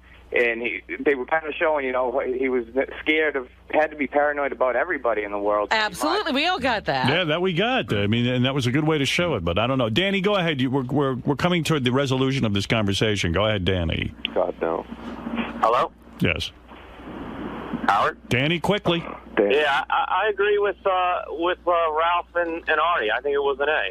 I think the only thing Artie didn't give it an A. I gave it a B. I gave it a B+, and Ralph gave it an A. Artie gave it a B because there wasn't enough food in it.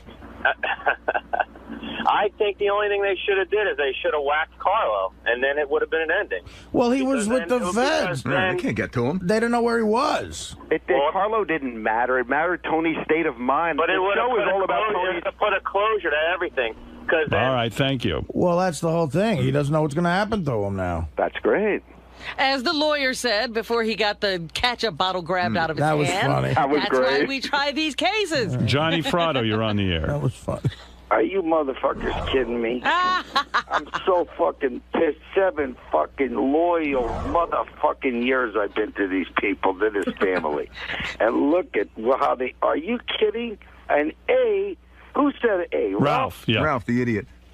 Yeah, Ralph, what the... I wish Ralph was my teacher. Johnny, you're one of these people who just sort of watched it with half an ear and half an eye. You don't know the ins and outs of the show. Oh, he doesn't know the ins and outs What of are the you saying, Johnny's not smart? What are you saying? Johnny's not smart? No, he doesn't know that. He makes a good living. He's sort of What do you mean smart. about the ins and outs? Johnny, you don't know the show.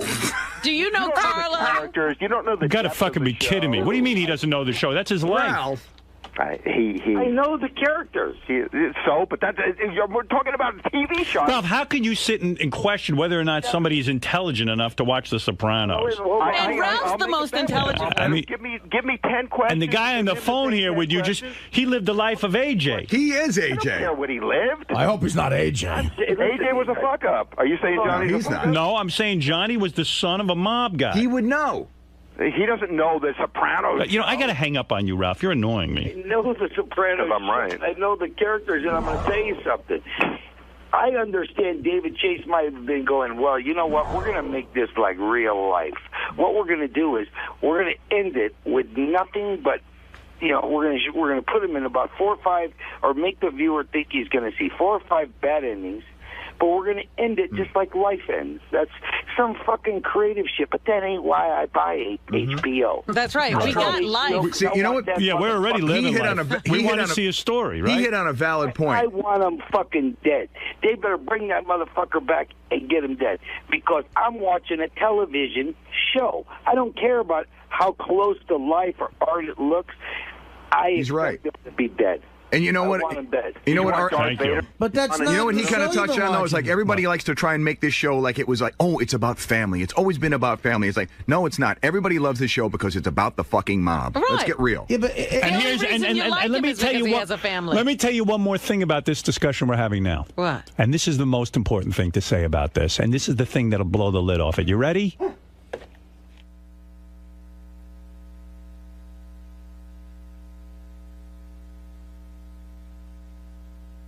How's that for art?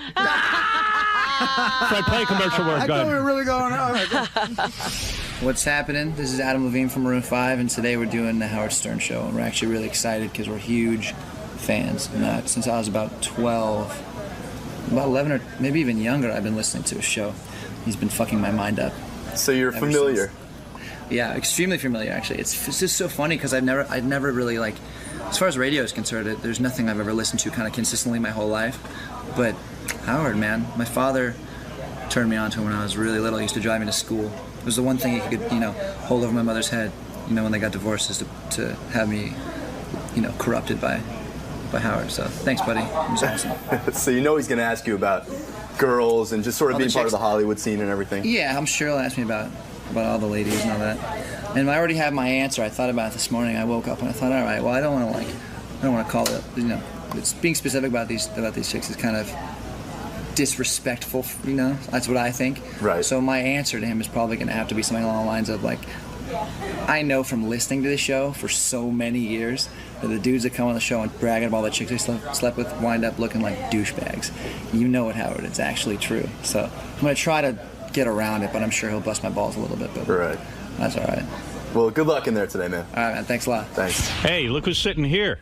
Adam Levine, Jesse Carmichael, Maroon 5's new album. We're here to celebrate. We're here to celebrate the release of the new album. Yeah, man. It's so good to be here. We're such big fans of the show. I just want to let you all know that. So. Thank you for saying that. It must be nice being a rock star, huh? It's pretty good.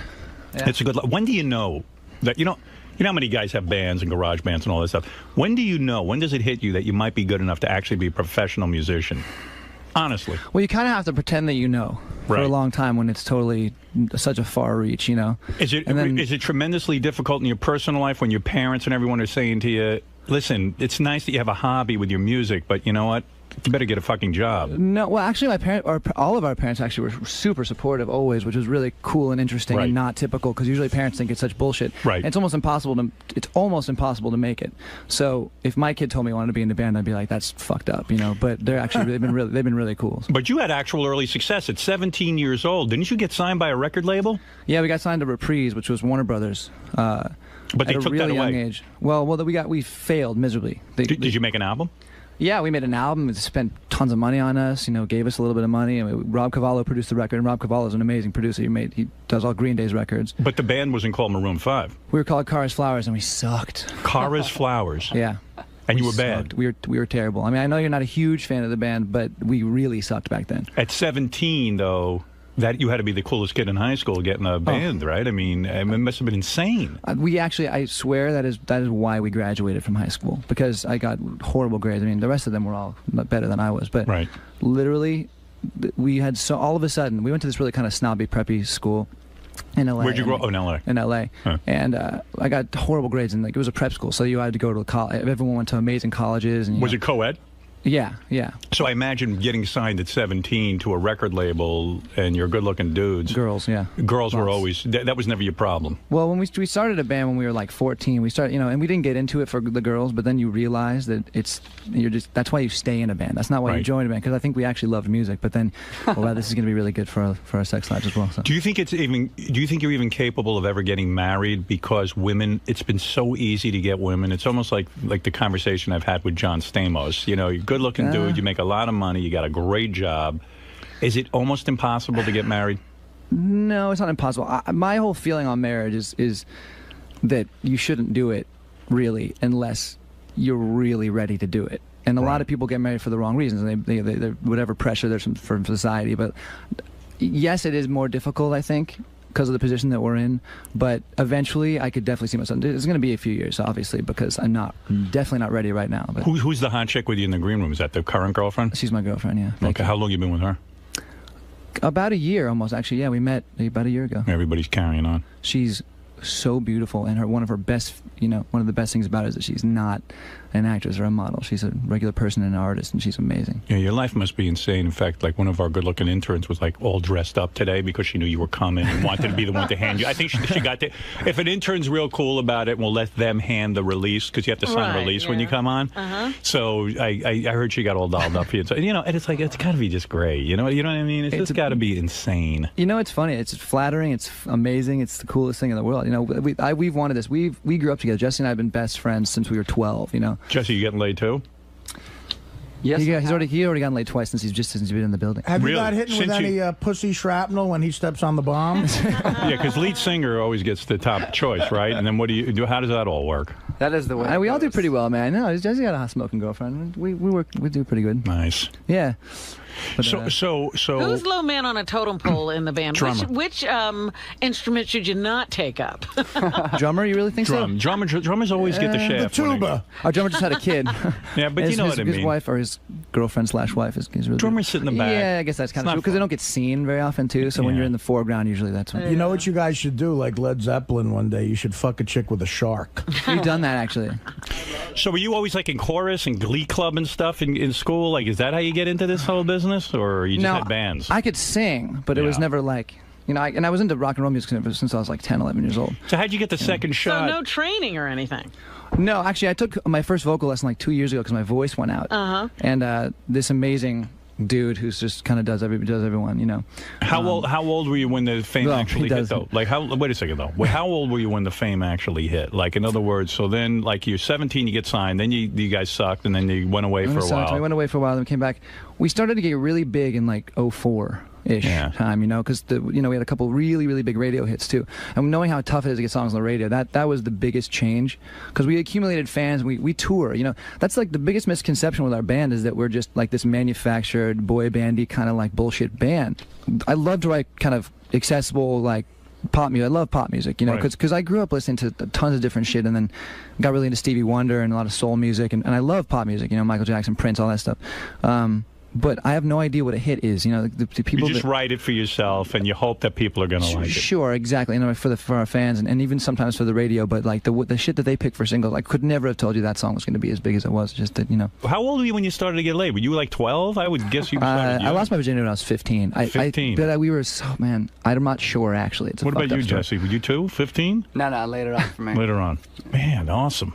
Jesse was like, you were like 17 though. So then when you got real big, that's when you started to get the celebrity chicks. Is that great? I had a few celebrities myself. Where are they from originally? But here's the thing though. The thing about that whole overblown thing with me, screwing everybody in Hollywood is so exaggerated, and a lot of it isn't true. So some are true and some aren't. Most of it really isn't, and some of it is, and that's kind of why I don't like to talk about it, because I'd rather than think that I did. You keep that quiet? But Jessica Simpson was true. That was her score. Yeah, I would love that. You got her. Here's the thing. Here's the thing about this whole celebrity nonsense, which I've never really enjoyed being a part of, but I listened to your show for such a long time, and it's almost as if like what I've learned from your show is a lot of dudes that come on here and talk about the chicks that they slept with, and there's people that talk about it in general. It's just they come off looking like douchebags no matter what. So it's just kind of keeping my mouth shut is probably a better idea. But where are you from originally? From Los Angeles, born and raised. Oh, okay. So you were out there in California anyway. I'm going to read your list. I'm going to read your list right now. The girls you had. Let's read it. You could. Let me tell you something. You Who could are say they attributing to you could say you don't talk about it, but I'm going to tell you something. There's a list I would be very, very proud of. When I say this, I say I've slept with everybody in the entire world. All right, here we go. Lindsay Lohan.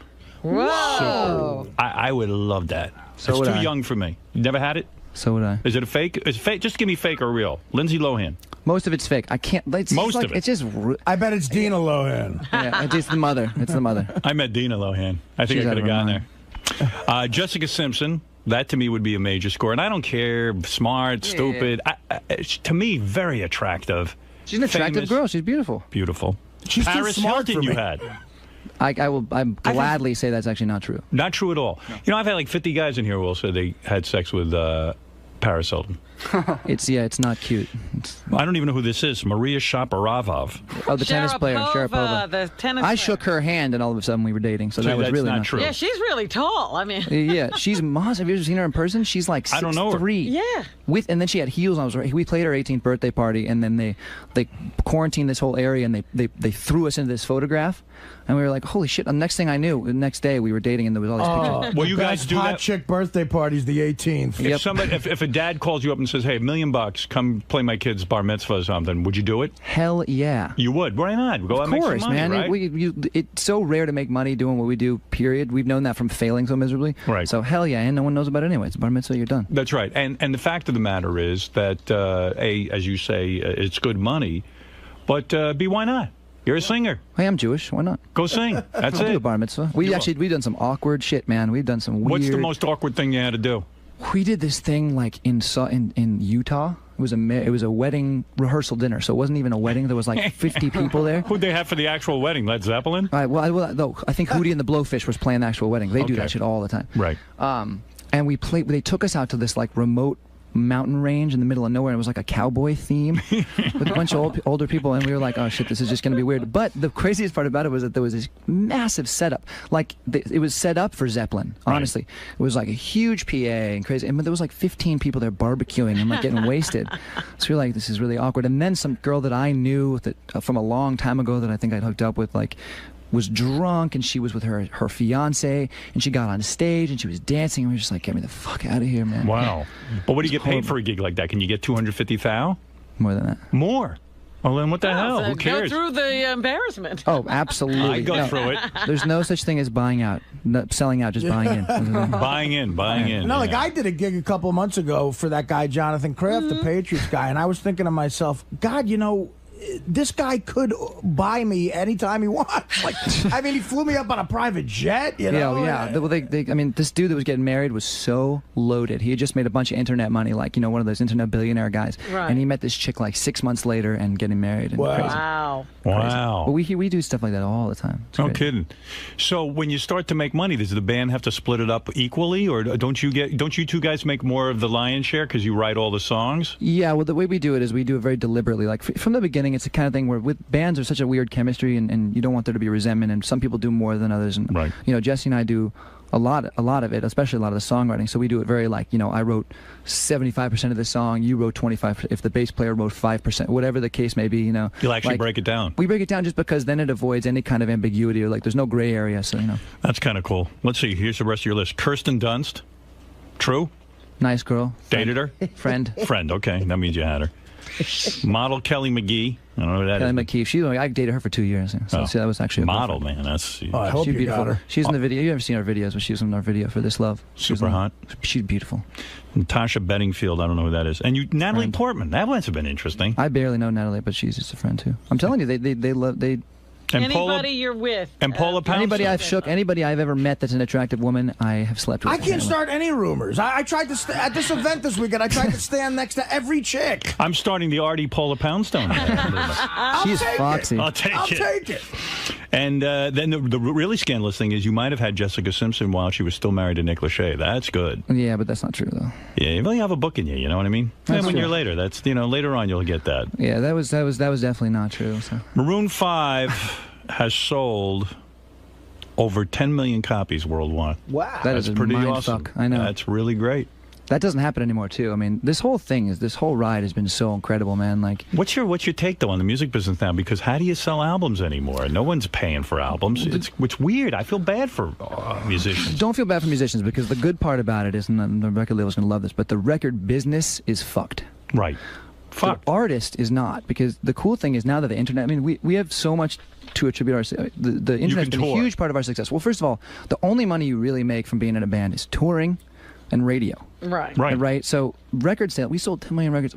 The smallest amount of money that we made from this whole crazy thing is from sales of records. So now it's kind of shifting to the internet, and without the internet we wouldn't have become big, because word of mouth and all that stuff is how we spread the word. And satellite radio too. Satellite, which I'm obsessed with. I have Sirius in my house and in my car, and I'm obsessed with it. It's amazing. You also dated Penthouse Pet of the Year. I did? Heather Van Deven. Did I? Did you? I did not. You did not? No. Ah, you did. See, no, you just made the face. I didn't. I didn't. No. Are you exclusive with this current girlfriend? Is that the problem? Yeah. Well, I am exclusive with my current girlfriend. Yeah. I got to take a look at her. You mind if I take a look? She's beautiful. Try her in for a second. No way she's coming in here though. Oh, she'll come in and say hello. I won't bust her Come on, balls. Becky. Come in for 1 second. What's nice. she do? What does Becky do for a living? She's actually she's an artist. Believe it. She paints, and she's incredibly talented. There she is. Becky. Oh, Becky. Oh, yeah. She's a regular chick. Oh, you're hot. Look, she could. The best part, Becky. I like Becky myself. She could be. When I first saw Becky, I was like, shit, how is she not a movie star? Where did you meet Becky? Wow, you ready, baby? Yeah. I met Becky in Vegas. Holy shit! What were you doing there? She was a hostess at 9 Steakhouse, by the Palms. At a steakhouse, a hostess. That's what you got to get, Artie. Becky. And I was so blown away by how beautiful. I've been at 9 Steakhouse. I had a steak. I didn't see Becky. You were busy with the steak. Becky, did you know who he was right away? Or No, I didn't. I sat him and I said, "Enjoy your dinner." And that was it.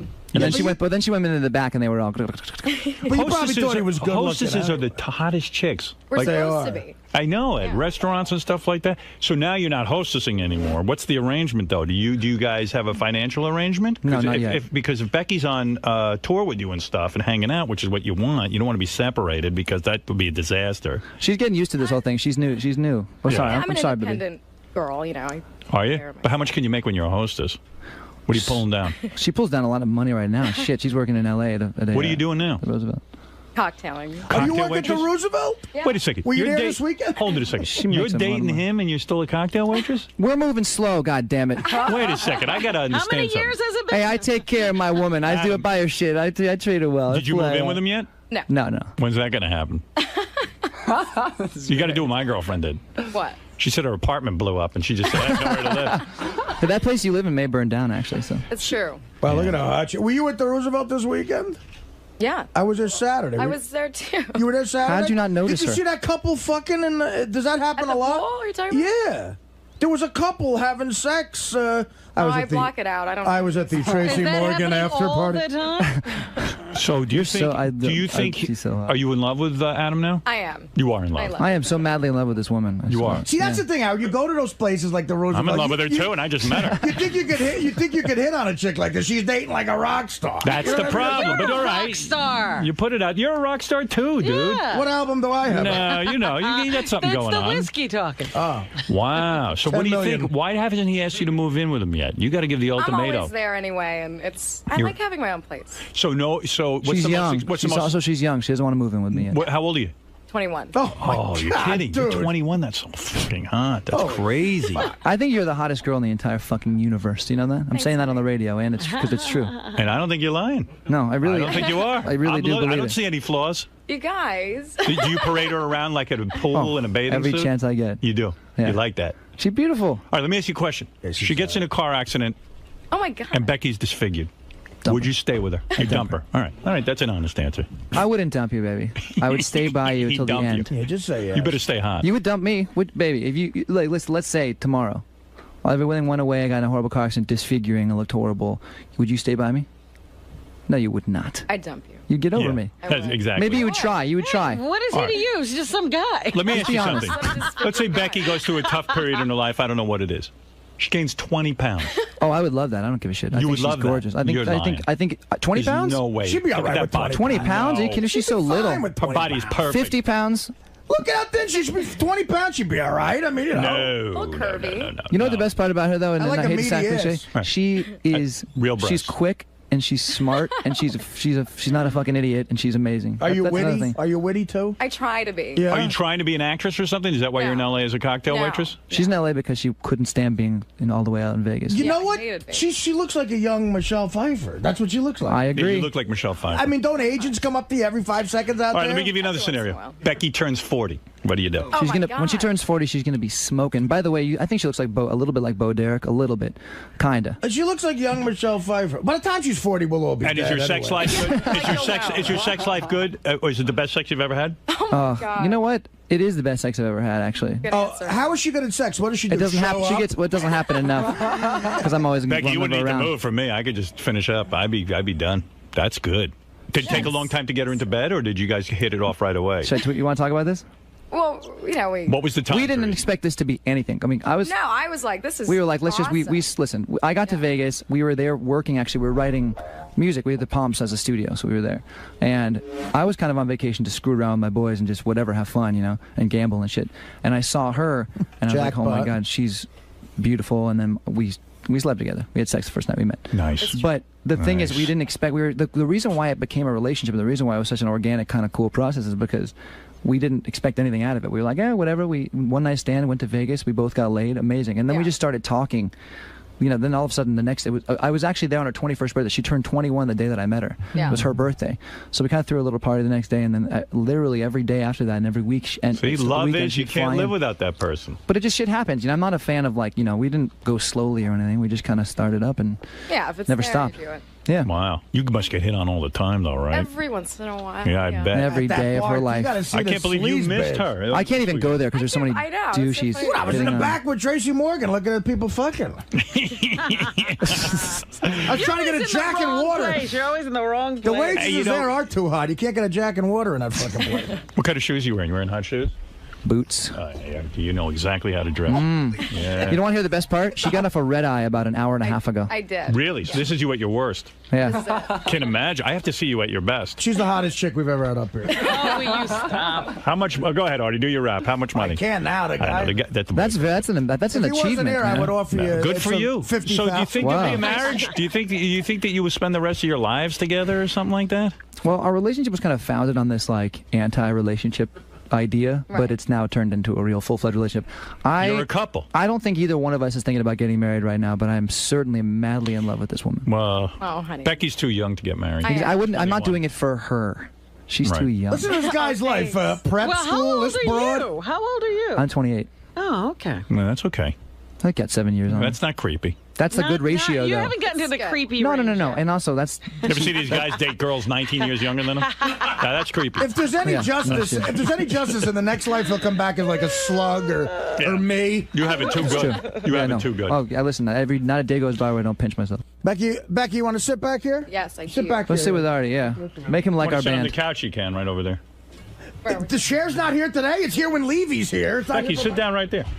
Oh, all right. This is funny. She said. Artie's. Don't touch her back there. I won't touch her. This is your microphone. 3-foot zone. But Becky, you must have just gotten out of high school or something, right? You're 21. Well, yeah. Yeah, I don't know. I don't have a mic on you. You remember? Yeah, that's what happens. Did Artie come on to you during the? What mic is that? I don't even know. Man, Oh, this guess is- four. Oh. By the way, I gotta tell you guys too. This is such a trip because when I was like 11, my dad told me, "Man, Howard Stern is amazing. You gotta start listening to Howard Stern." And so, like, my parents got divorced when I was like 6 or 7, and every day, he'd drive me to school, and I listened to I've listened to this show literally since I was 11 years old. Wow. And so I just know it so well. So it's surreal, That was probably wrong of your father to do. Yeah, that doesn't sound right. Yeah, you screwed me up. Sounds like he's really irresponsible. You really messed my life. No, but like the thing he told me, he's just like, listen, the shit's out there. You're gonna find out about it. I'd rather you find out. Find out from Howard Stern. Find out from Howard. Find out. You know how You together taught me he is. so much, man. Well, that's very nice of you to say. Thank you. How long did it take you to write this new album? About a year. We got home from all this, the whirlwind of whatever all was happening in like 05-ish, and we sold 10 million records, so it's like. Do you buy a house with all that money? What do you do? I bought a house. It was a beautiful house. I didn't leave home for like a month. I just shut myself out, and it was just the most incredible kind of retreat away from everything. And then we started working, but we started working out right when we got home. But it's been a little while since your first album. Well, our first album came out in 2002. Yeah. Which like I was 21, you know, and it was all riding on that one record. So. Are you nervous when the album comes out and you go, oh, I hope I can repeat the success. I hope I can do it again. Well, the interesting thing for us now is that it's almost impossible because the business has taken such a shit over the past few years. Right.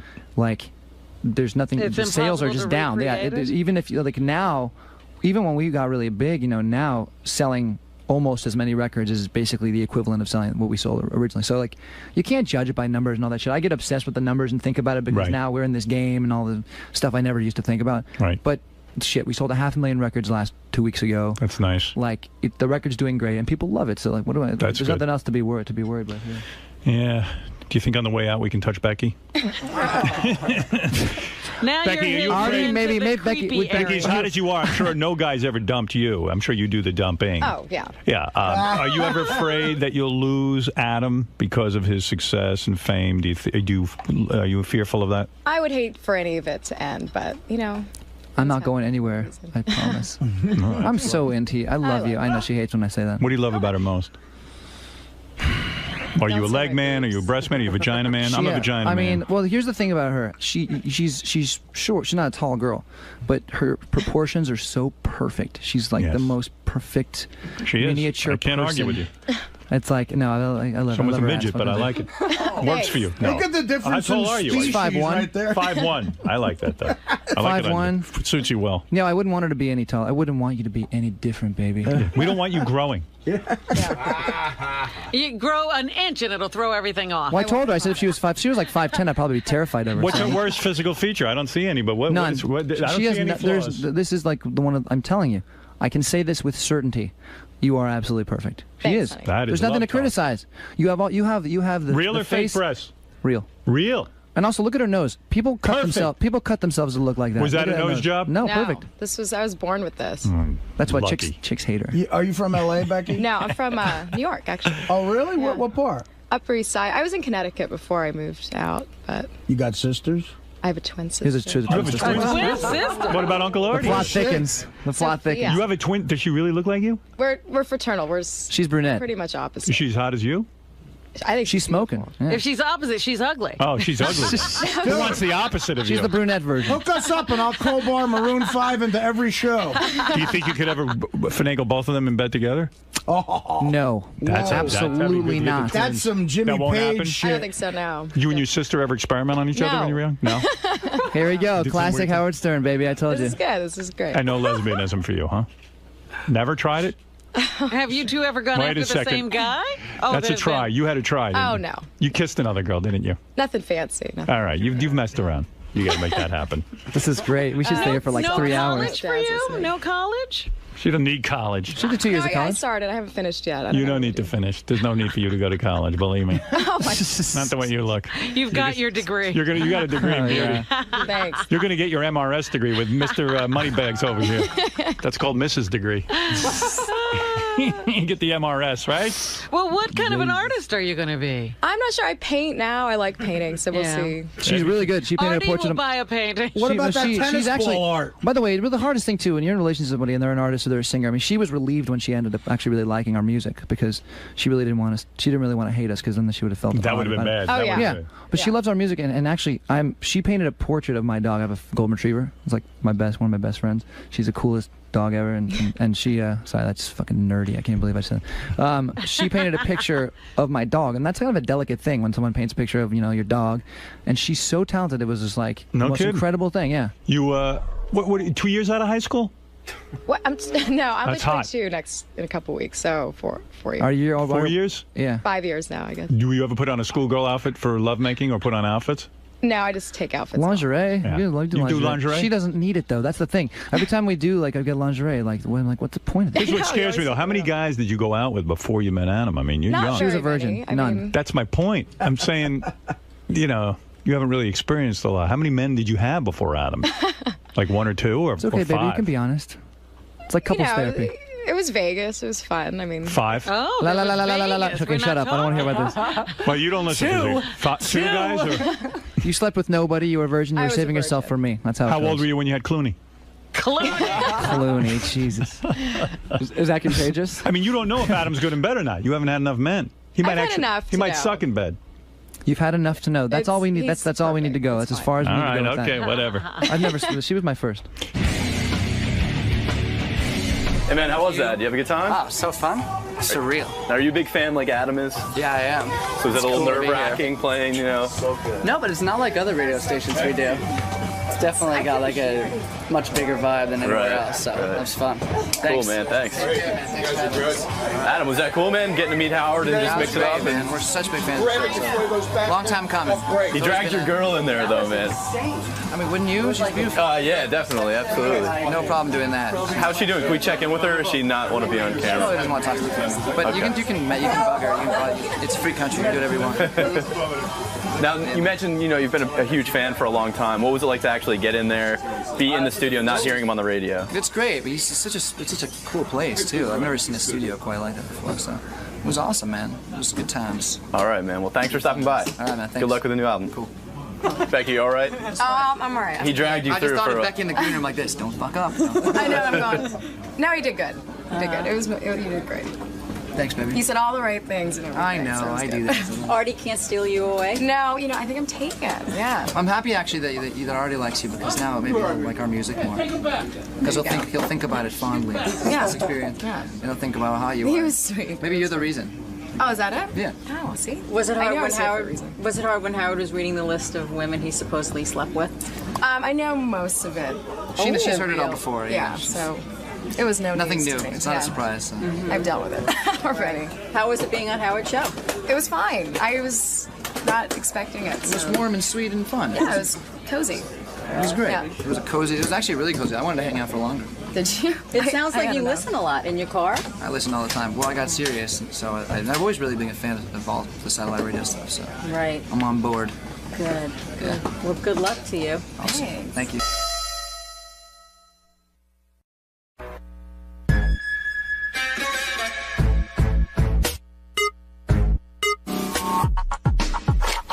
Welcome. This is my crib, bitch.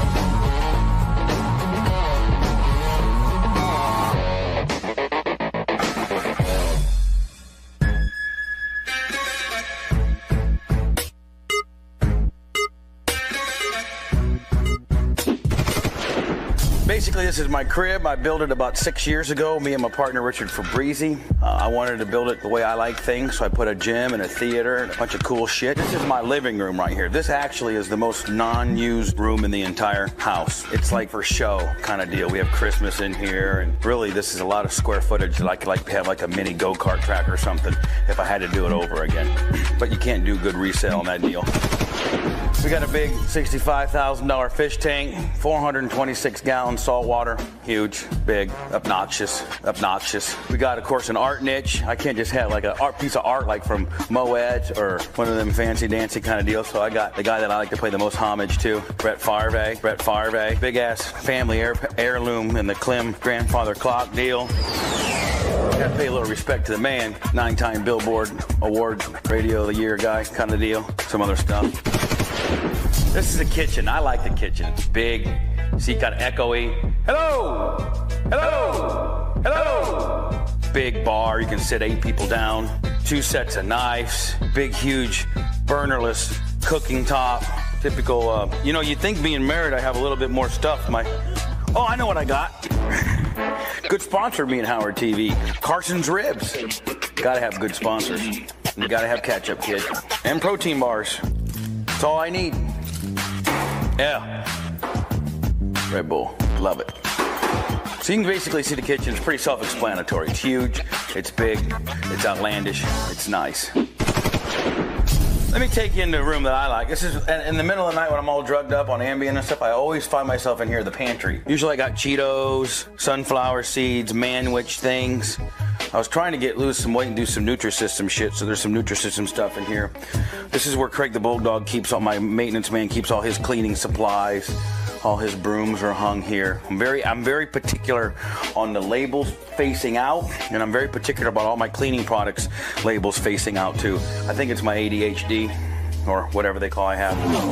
I'll show you my wine cellar. I don't really drink a lot of wine, but they said that I needed to make this thing because people that if I ever lose my house because I don't have a job no more and I had to sell it. Atmosphere controlled wine cellar. Of course, I keep Miller High Life in my wine cellar. Water, wine. Louis the 14th or 8th or 9th or whatever the hell that shit's called. This shit's really high dollar stuff. Somebody gave it to me for my wedding. Wine, you know, Crown Royal, just liquor, you know, liquor shit. No big deal.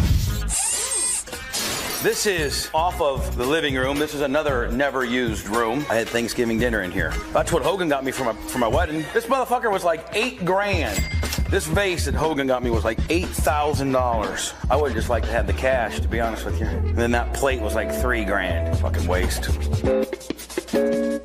We're off the kitchen here. This is my little boy's room. This is typical little boy stuff. He loves Tony Stewart. He loves Tony Stewart. He's got Tony Stewart bed, Tony Stewart Sirius stand-up. He loves the Gators. He loves Brett Favre, so he's got the whole fathead collection. It's typical little boy's room. Bathroom. It's not really a big a deal. Just a little boy's bathroom. Oh, let the toilet seat up. I like that. Gives me a little sense of being back home in Indiana, being a hillbilly. This is actually one of my 2 favorite rooms in the entire house, and I think you'll understand why. Not that I'm fucking a bodybuilder or nothing, but I love my gym and I love to try to stay in shape. And Hogan bought all this stuff for me. Hogan, when I lost my job 3 years ago, Hogan said you can watch movies in your stupid movie theater and feel sorry for yourself, or I'll give you $65,000 of weightlifting equipment and you can try to work out and not be such a fat fuck. This is my gym. I usually try to work out in the morning here. I got 18, 19 pieces of equipment, full dumbbells, big TV up there, some sports memorabilia, some ab machines, full stair stepper, 2 pre-core, some stuff for Heather. That's like chick stuff over there. It's all for your butt and legs. Next to Hogan, this is like the second best gym I've ever seen a person have. Well, I think Mark Wahlberg, because the guy who did my gym equipment also staffed up Mark Wahlberg, so I think he's got a good gym in California. But besides those 2 motherfuckers, I think I got a pretty good gym. This is my office, and I actually spent a lot of time in here. I kind of forgot you guys were coming. It's not really that clean. It's kind of cluttered. This is my office. Various of my racing uniforms that I've had framed over the year. My national 12 Boobs of Christmas, Bubba the Love Sponge, and Bubba Radio Network, all United States national trademarks. Some Dick Butkus shit. Dick Butkus came to the studio where I get on the internet, phone, fax machine. Just pretty much standard. Kind of big for an office. Probably should have not made it so big. It's all right. It'll work. It's efficient. This is one of my favorite things. Right here, Tony Stewart. This is when he won the Nextel Cup 2 years ago, and I was in New York. And that's the invitation to the banquet. That's the room to his. I stayed in the room. He had a big 3-bedroom suite at the Astoria. I won $20 from him in a pool game. He put "Bubba, fuck off, you fat ass bitch," Tony Stewart. I framed it as well. Let me take you to my pool bath and then my bedroom. Come on. This is just standard pool bath shit. Shower for when you get out of the pool, so that you don't track it in through the house. You can get in here and get ready. I don't think I've taken a lot of shits in here, but I've never really taken a shower. Well, I've taken 1 shower in here, but it's for the people who use the pool. All right, this is where I get my jobs done right here. This is my bedroom, and I love my bedroom more than anything. I really do. This is my bedroom. This is my personal mini bar. This is right off, it's close to the bed. Waters and protein shakes in there. Vitamins and pills and stuff in there. My bed. I sleep on this side. Heather sleeps on that side. Look, I got Howard TV on the big screen. I can sit right here, get my Howard TV on, my 61-inch flat screen Jones. Look, there's Howard right there. Got the fireplace, the lava lamp. I got the remote control fireplaces. So if I get cold, January, February here in Florida, it's like Austin Powers. All I do is hit my button, boom, fire. All right, let me show you my closet. Not that I have much of it left. After I got married, the old lady pretty much moved all her shit in here, but let me show you my closet. All pimps got to have big walk-in closets. I got a decent one. I've seen some people got a lot of different, better ones. This is pretty much my side of shit over here. I'm all athleticed out. Very few good clothes. I only have one section of good clothes. Heather's got all the rest of the shit. All the shit's hers. Dresses, Louis Vuitton stuff. This is her shit. Look at, she took over my shoes. This is all, I got one little, look, I got one little section. Oh, look, I got my gold, all my jewelry. Super Bowl rings, Rolexes, and shit like that, I just keep it right there in a bag, no big deal. I got surveillance. Out of the closet, right into the bathroom. The most important thing when having a bathroom is you have to have a telephone in the shitter so that you can talk on the phone while you're shitting. Two phone lines. 1, 2, right here, take a shit. Little air spray. Standard shitter. Jacuzzi tub. Oversized. 4-headed shower. His and her sinks. Pretty much that simple. With a TV, all hillbillies that make a lot of money have to have a lot of TVs. That's how we validate our worth. So while you're in the shower or while you're in the tub, you can watch TV. Kind of cool. I always wanted to have a TV in my bathroom. Now I got one. This is coming off my kitchen from the hallway that goes to my garage, to Julia's bedroom, to my laundry room, and then upstairs. And then over all the years, when I had this hallway, it was just kind of bare. It's kind of a ton of area. I'm like, screw it. All the guitars I've gotten signed over the years. So I have a little guitar collection in my hallway. That's there. This is Julia's bedroom, my stepdaughter. All girled out. You're gonna like, it's girl stuff. She's 5. She got her little flat screen TV there. All pinked out. She's a little princess, Awful pink for me, to be honest with you. And that comes right into the her kitchen, her bathroom. She got her little shower, toilet, girl stuff. This ended up being a closet underneath the stairs, but I kind of turned it into my quasi gun area. And it's got a lock on it. I hide the lock. It's real dark. I don't know if you guys are going to be able to get a camera in here or not. This is where I sit and look at my guns. So sometimes I just sit in here by myself, put myself in a little mini timeout. Nobody knows where you're at. Nobody knows how to get a hold of you. You lock the door. You got your guns. You can polish your guns. You can look at your guns. You can oil up your guns. You can clean your guns. I just kind of like hanging out in here. I come in here at least once a week just for 20, 30, 40 minutes, just kind of hang out, look at my guns and shit. Guns are cool.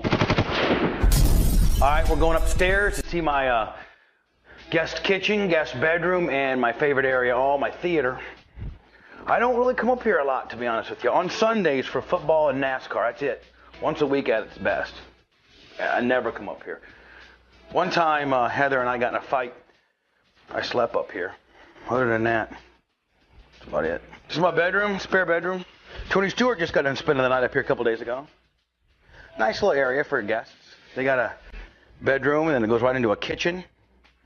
Full kitchen, stove, stocked up refrigerator. This is the bomb right here, fellas. This is how gangsters do it. Look at this. 8-seat movie theater. Each seat has its own individual butt rumbler, subwoofer. PlayStation area, so that when you play PlayStation with your boys, you have your own individual screen. Bubba the Love Sponge poker table. Its own 42-inch screen for you to be able to watch the ball game there. Four 32-inch televisions for the smaller games, and the 122-inch in the middle. Projection, high def, shit. 26 speakers. This is where the boys hang out right here. I love this room. This is my outside. I love it out here. Got a bar area, full bar with a refrigerator. This is where I train when I box. Jacuzzi, 12-man jacuzzi. Beautiful out here. I love it. I love Florida. I would never live anywhere else. We're headed out to my garage and we're almost done. Thank God. This is my garage. I got a golf cart, a couple mopeds, tanning bed, Escalade, Miata for Heather. Then I got my F-150. This is my No Panties Thursday golf cart. If you look at the license plate, it'll say No Panties Thursday on it. A couple mopeds. I like mopeds. Fat guy riding a moped. Tanning bed. Carpeted garage. Keeps dust and dirt down. I'm a man's man. I drive an F-150 truck, baby. 4-wheel drive. Wouldn't have anything else. That's my car right there, baby. freshly with mud on the tires from going to the racetrack last night. And I'm gonna show you what I really like to do. Before you guys see yourself out, this is what I like to do around the neighborhood. See you later, Crib.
So kind of excited. I want to see everybody. I want to see Robin, Artie.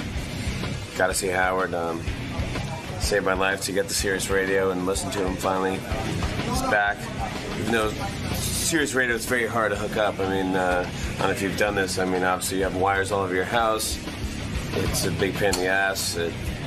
I felt like I was setting up a ham radio. It really felt like I was being like, I was hearing World War II, like German people talking about what they're going to do with the war, somehow connecting with Dennis Quaid. I thought that he was going to be my dad from the future. I don't know if that makes any sense, but it's still not perfected, the Sirius Radio thing, but God, it makes it so much worth it to listen to it when you're in your house and hear Howard again in the morning. It's part of New York, it's part of life. So you've got to be psyched to be here and get to talk to him now. Can't wait. It's going to be fun. It's going to be awesome. He's the best. He's the greatest. Awesome. We'll see you inside, Jimmy. Cool. All right, Jimmy Fallon's here. I want to say hi to him. Got to ask Jimmy, too, how he got that job on Saturday Night Live. Because, like Artie was telling me, Jimmy was this really great impressionist. He does amazing impressions. I don't remember him as an impressionist. He did a Sandler impression. And hey, now. Come on in. That's great. Hello. Hey, man. What's up, Jim? It's great. Am I all hooked in now? You're all hooked in. This is wild. This is great. How you doing? What a great studio. I'm doing really good, man. You haven't seen Sirius. I have not seen Sirius. I got Ross to hook me up with Sirius, believe it or not. Right. Because I hooked it up. It's still not right. Really? Are you having trouble hooking it up? It's just a pain. It's still not done correctly, I think. It's like I have it hooked up, but there's wires all over my house. It's like I have a ham radio. It's like I'm hearing things from the Germans, World War II. I don't know what's going on. I go, I'm happy to hear you. It's life-changing because I'm so used to you waking up in the morning and you go, without you, it's just not waking up anymore. It's like, but do you have it on in your whole house, in your apartment? No. I have it on one little thing because. But why don't you have it? Listen, you're a guy. You got some substantial money. Yeah. Why don't you have a guy come in and hook up the main frame, so to speak, so that you get it on all the radios in your house? And when you have it in your house now, you can have a unit that'll play it through the computer wirelessly. Yeah. I don't do anything to the computer either. I mean, I don't want to be in my office listening to stuff on the computer. It's No. You don't have to listen to it. You don't understand. I really don't understand. I don't either. I'm not kidding, though. So my dad used to put wires all over his house, like, to get WCBS FM. Like, we listen to Cousin Brucey. Right. And I'm like, I'm like, great, Dad. This is awesome. Like, I'm not impressed. I really, there's, like, wires going through the pipes in our house. I'm like, why are you doing this? Like, it's still, and it's like, for digital, great. I'm so happy I have it, but it's really kind of not. Where are you living now? You live in Manhattan still? Gramercy Park, yeah. And your girlfriend lives in L.A.? Yeah. Well, how does that work? That never works. It's kind of awesome, to be honest. Really? Right before we get into a fight, she goes away and they go, hey, babe, what a great time we had. How long has that been going on? Like 2.5 years. And how often do you see her? It's been weird. I would say I go like once a month. So are you faithful to her? Or she comes here. Absolutely. Really? Well, I mean, that's mind-boggling to me. So once a month you mate, so to speak, and then Thank you. then That you must go be off. some good mating. Yeah, that's pretty good. I do call it that. I call it mating. You're like one of those good guys. Like you strike me as not like being overly sexual and like a deviant like myself. Like if Beth's away for a week, I'd have to break up because I'd be like, You'd be all to the next woman. You're the only guy I know who has a long-distance relationship that actually works. I don't. It's so sad what my life has just become. It's like TiVo. Yeah. A TiVo catch up, and like my girlfriend comes to see me, and she's like, "You got to change your TiVo lineup. It's so embarrassing." What is it? Very gay? It really is gay. Mine too. I mean, it's really. I have, like, what do you have on there? Cooking shows.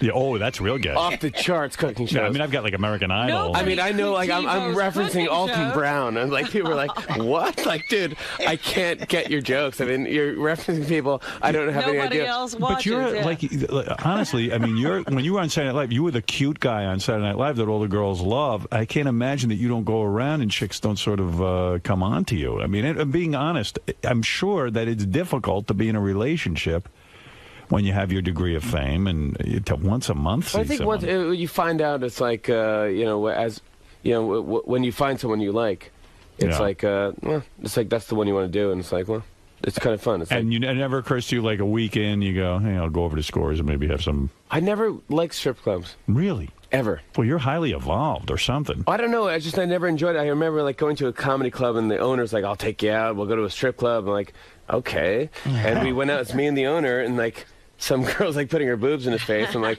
can I go now? I mean, is this? That's bad. Every comedy club owner though is you don't want their company. No. Well, maybe he took you to the. And I didn't even know like he was like totally doing coke and stuff, and I didn't realize at the time like what cocaine was or anything. And he's like grinding his teeth, and I just thought like he was anxious or something. He's really into this girl. Like, hey, man, it was a good set today. You grew up in New York, right? Upstate New York. Upstate New York. Yeah, I was born in Brooklyn, but I was raised in Saugerties, which is by Woodstock. So did you get our show up there, or when did you get turned on to? There was nothing up there. Horses. Yeah, I had a talk show. Well, that's why his father was running the wires, I guess, for CBS. Right? He was climbing a pole. Oh, now I understand. Yeah, I was like wondering. Regular radio, you're running wires. Like October Sky. My dad was lighting off rockets. So we were rooting for him. How did you get discovered on Saturday Night Live? My mom found an impression contest at Bananas Comedy Club in Poughkeepsie, New York. See, I didn't realize how many. Artie said you're like one of the top impressionists. He does a lot of great impressions. I'm so bad now. I haven't done it in so long because Saturday Night Live is fun. You can do it in the office. You can work on impressions. Now I'm in my apartment and like people are banging on my walls like, stop it! Really? You don't sound like Jack Bauer. You're not gonna shut up. Well, the way I really found out about Jimmy was at the time I was working with Norm Macdonald, and Norm said to me, he goes, "Yeah, this new guy on SNL does an amazing Sandler, like one of the best Sandlers I ever saw." I never heard you do Adam Sandler. That's how kind of I got the, you know what, I never want to do my impressions more than once on Saturday Night Live. Like, a lot of people did their stuff like... Over and over, yeah. Yeah, it's like, okay, you're the guy that does that. And I was like, I want, of course... Why, though? Well, if you do a good Adam Sandler and they can work it into a weekly sketch and it takes off and it's funny and people know you for that and all your other impressions, why would you limit that? Like, why that bugaboo? Like, why can't you do an impression more than once? I guess the point is you can, I guess. Yeah, I mean, why did you? But at the time, I didn't want to. I thought I was smarter than I was. Over and over and over. You don't want to become Rich Little. I know what he's talking about. But on Saturday Night Live, it's great to have a couple of franchise characters that people love. I mean, but not an impression, though. If a character's a different thing, an impression is. What's his name? Did Jim Brewer? Did Joe Pesci? He was great. Right. I loved it. Yeah, and I don't care if he did it 5,000 times. I like it. Yeah. People love to see it. It's almost like. No, I never wanted to be the guy that does the thing. Like, it's so weird. My Saturday Night Live thing was like, I was an impression guy, because I always loved the show, and I wanted to do the show so bad. And I did it, and I'm so happy I did it. And when I first came out, I was the impression guy. Oh my God, this guy does all these impressions. It's great. And then I was like I wanted to do characters. So I did like some computer thing, I did something else. They go, oh, he's the guy that does the computer thing. And then I did Weekend Update, and I go, oh, he's the Weekend Update guy. Right. And then now I'm the guy that laughs at himself. And it's like, yeah, I think it's a full evolution of. You're the guy who laughs at himself? That's like a lot of people say I'm like the new Harvey Korman. Do you mind if I sit on this? No, sit on it all you want. But my posture is bad. But it's weird to me that that I don't know this about you, that you were this impression guy. I thought you were the anchor guy. See, I thought of you as the anchor guy. Now, you say your mom entered you in an impression contest. So you were walking around your house and she thought you were really talented and put you in a contest. Yeah. And where does this contest take place? An impression contest? It was it's at Bananas Comedy Club in Poughkeepsie. I was in high school. I was like, God, I got to be like 17 years old. And my mom was like, there's an impression. Because I know I did like Seinfeld. You know, I did basically the gamut of any generic impressionist would do, like Bill Cosby. Was your Seinfeld I didn't do Jack Nicholson, I got to say, thank God. Can I ask, I would like to hear your Seinfeld. Okay. I do Jerry, but, I mean, it's horrible. I'd be like, God. I mean, my impression really, I haven't done it so long, it was bad, but it's like okay, people, I mean, oh my God. Let me think about it. What would Jerry say? Yeah, that's not good, come on. They can't do Howard come on Sirius Radio. That's crazy. Come on. It's early in the morning. That's It's early. Rob, I had no practice at all. You got it down. That sounds like No, Jerry. but that is... I tried you. I've done you before. At one time, it was one of my first big impressions. I made a reaction on SNL. I did you. I walked out, and I didn't even say anything, and people clapped. But I don't... It's hard to do me, right? I keep coming off as Alan Alda when I do you. Let me hear you. Attempt... That's the first time him and Alan Alda... Alda... Would you honor me by attempting to do me right now? Like, oh, all right, like, I would be like, okay, I wish I had a drink or a beverage. I was like, you want some water? You want some water? Something, yeah, maybe it could help. Here's a bottle of water. Good, man. Thank you. I was like, all right, let me tell you something. Which is something you used to say. Like, all right, let me tell you something. I'll have a midget come in with a midget with the tumors shave your ass. Okay, but I can't do it now. I can't. Yeah, that sounds like a little Johnny Carson. Yeah. Oh, really? Yeah. I take like 3 impressions and put it in one. And somebody said you did a Pat O'Brien impression, because that's my favorite. The guy from... he does a great Pat O'Brien. That used to be my thing, because I kind of did like 10 impressions in one. I used to do Pat O'Brien. I did this like morning Zoo Crew thing. Right, I saw that. I always liked that. And they're always the same. They're kind of the same as Pat O'Brien. But Pat O'Brien, did you start doing him when he was with the Scandal? And I don't like to hit people when they're down. Oh, I like to hit them when they're awesome. You know, when they're hot, and then when they're down, it's like, you know, it's like everyone expects you to do Pat O'Brien. I'm like, easy. I kind of can't do it now. But Pat O'Brien well, now that he's awesome again. But wait a second, Pat O'Brien was but Pat O'Brien was a sportscaster, right? He was. He worked for CBS Sports. He did basketball for years. And then he became an entertainment reporter. Yeah. So did you do him when he was a sports guy? Or No. you did him as an entertainment reporter. Yeah. Now, that's a very... unusual impression. I just saw him, and I was like, I can't believe, like, because he's such a nasally thing. It's like, welcome back to Extra. It's Pat O'Brien here. Wait till you see what Nicole Kidman has for breakfast.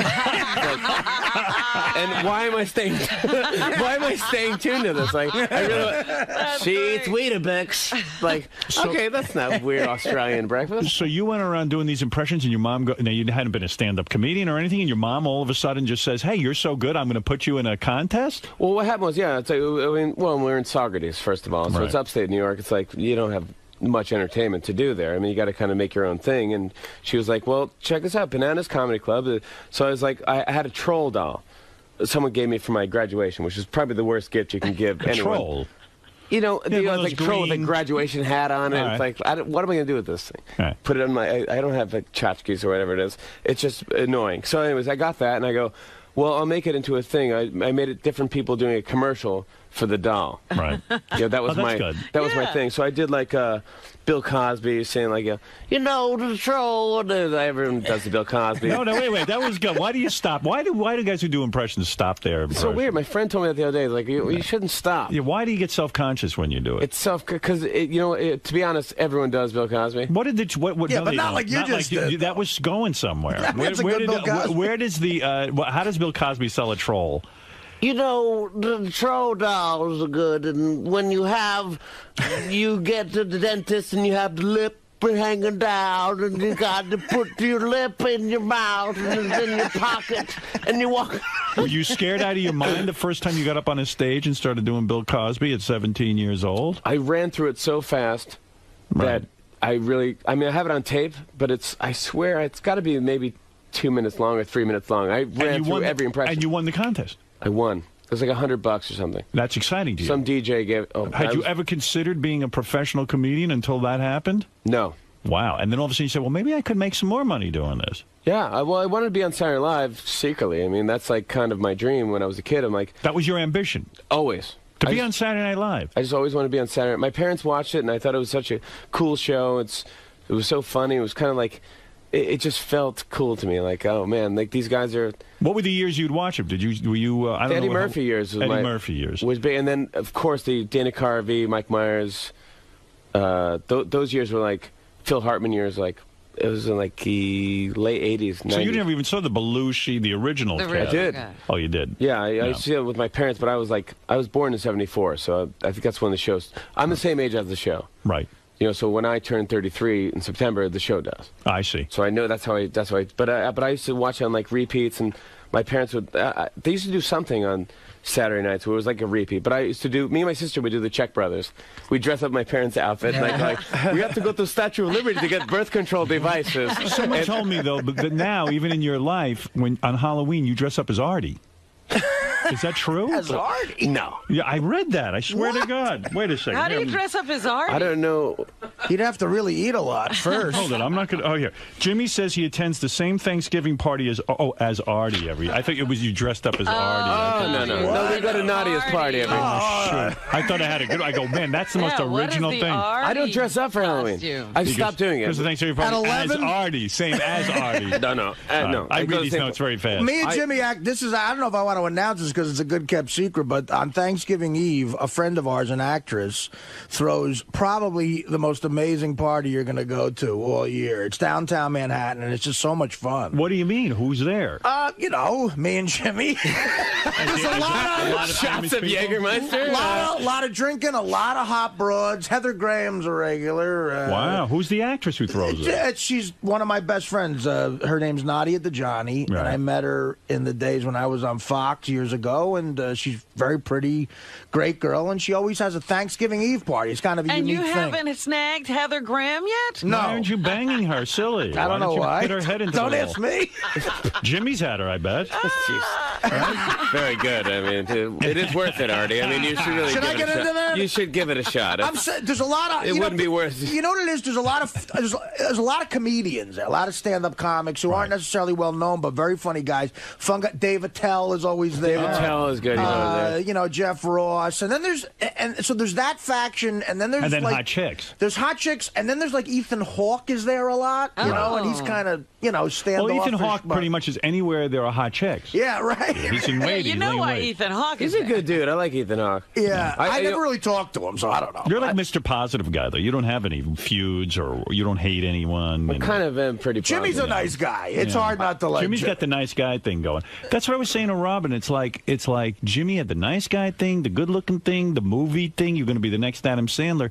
What's happening on this front? Are you going to just take the Conan job? Someone said you were rumored to take over for Conan. What's going on? That might happen too. I mean, it's definitely happened. I mean, I'm signing a contract with NBC. We'll talk about it. It's like 2 years from now. So like, whoa. Everybody's planning on everybody moving. Man, that's interesting. You say Jay Leno like, is not going. Yeah, I mean, you don't know what's going to happen 2 years. Like, Jimmy, you've signed a contract. Yeah.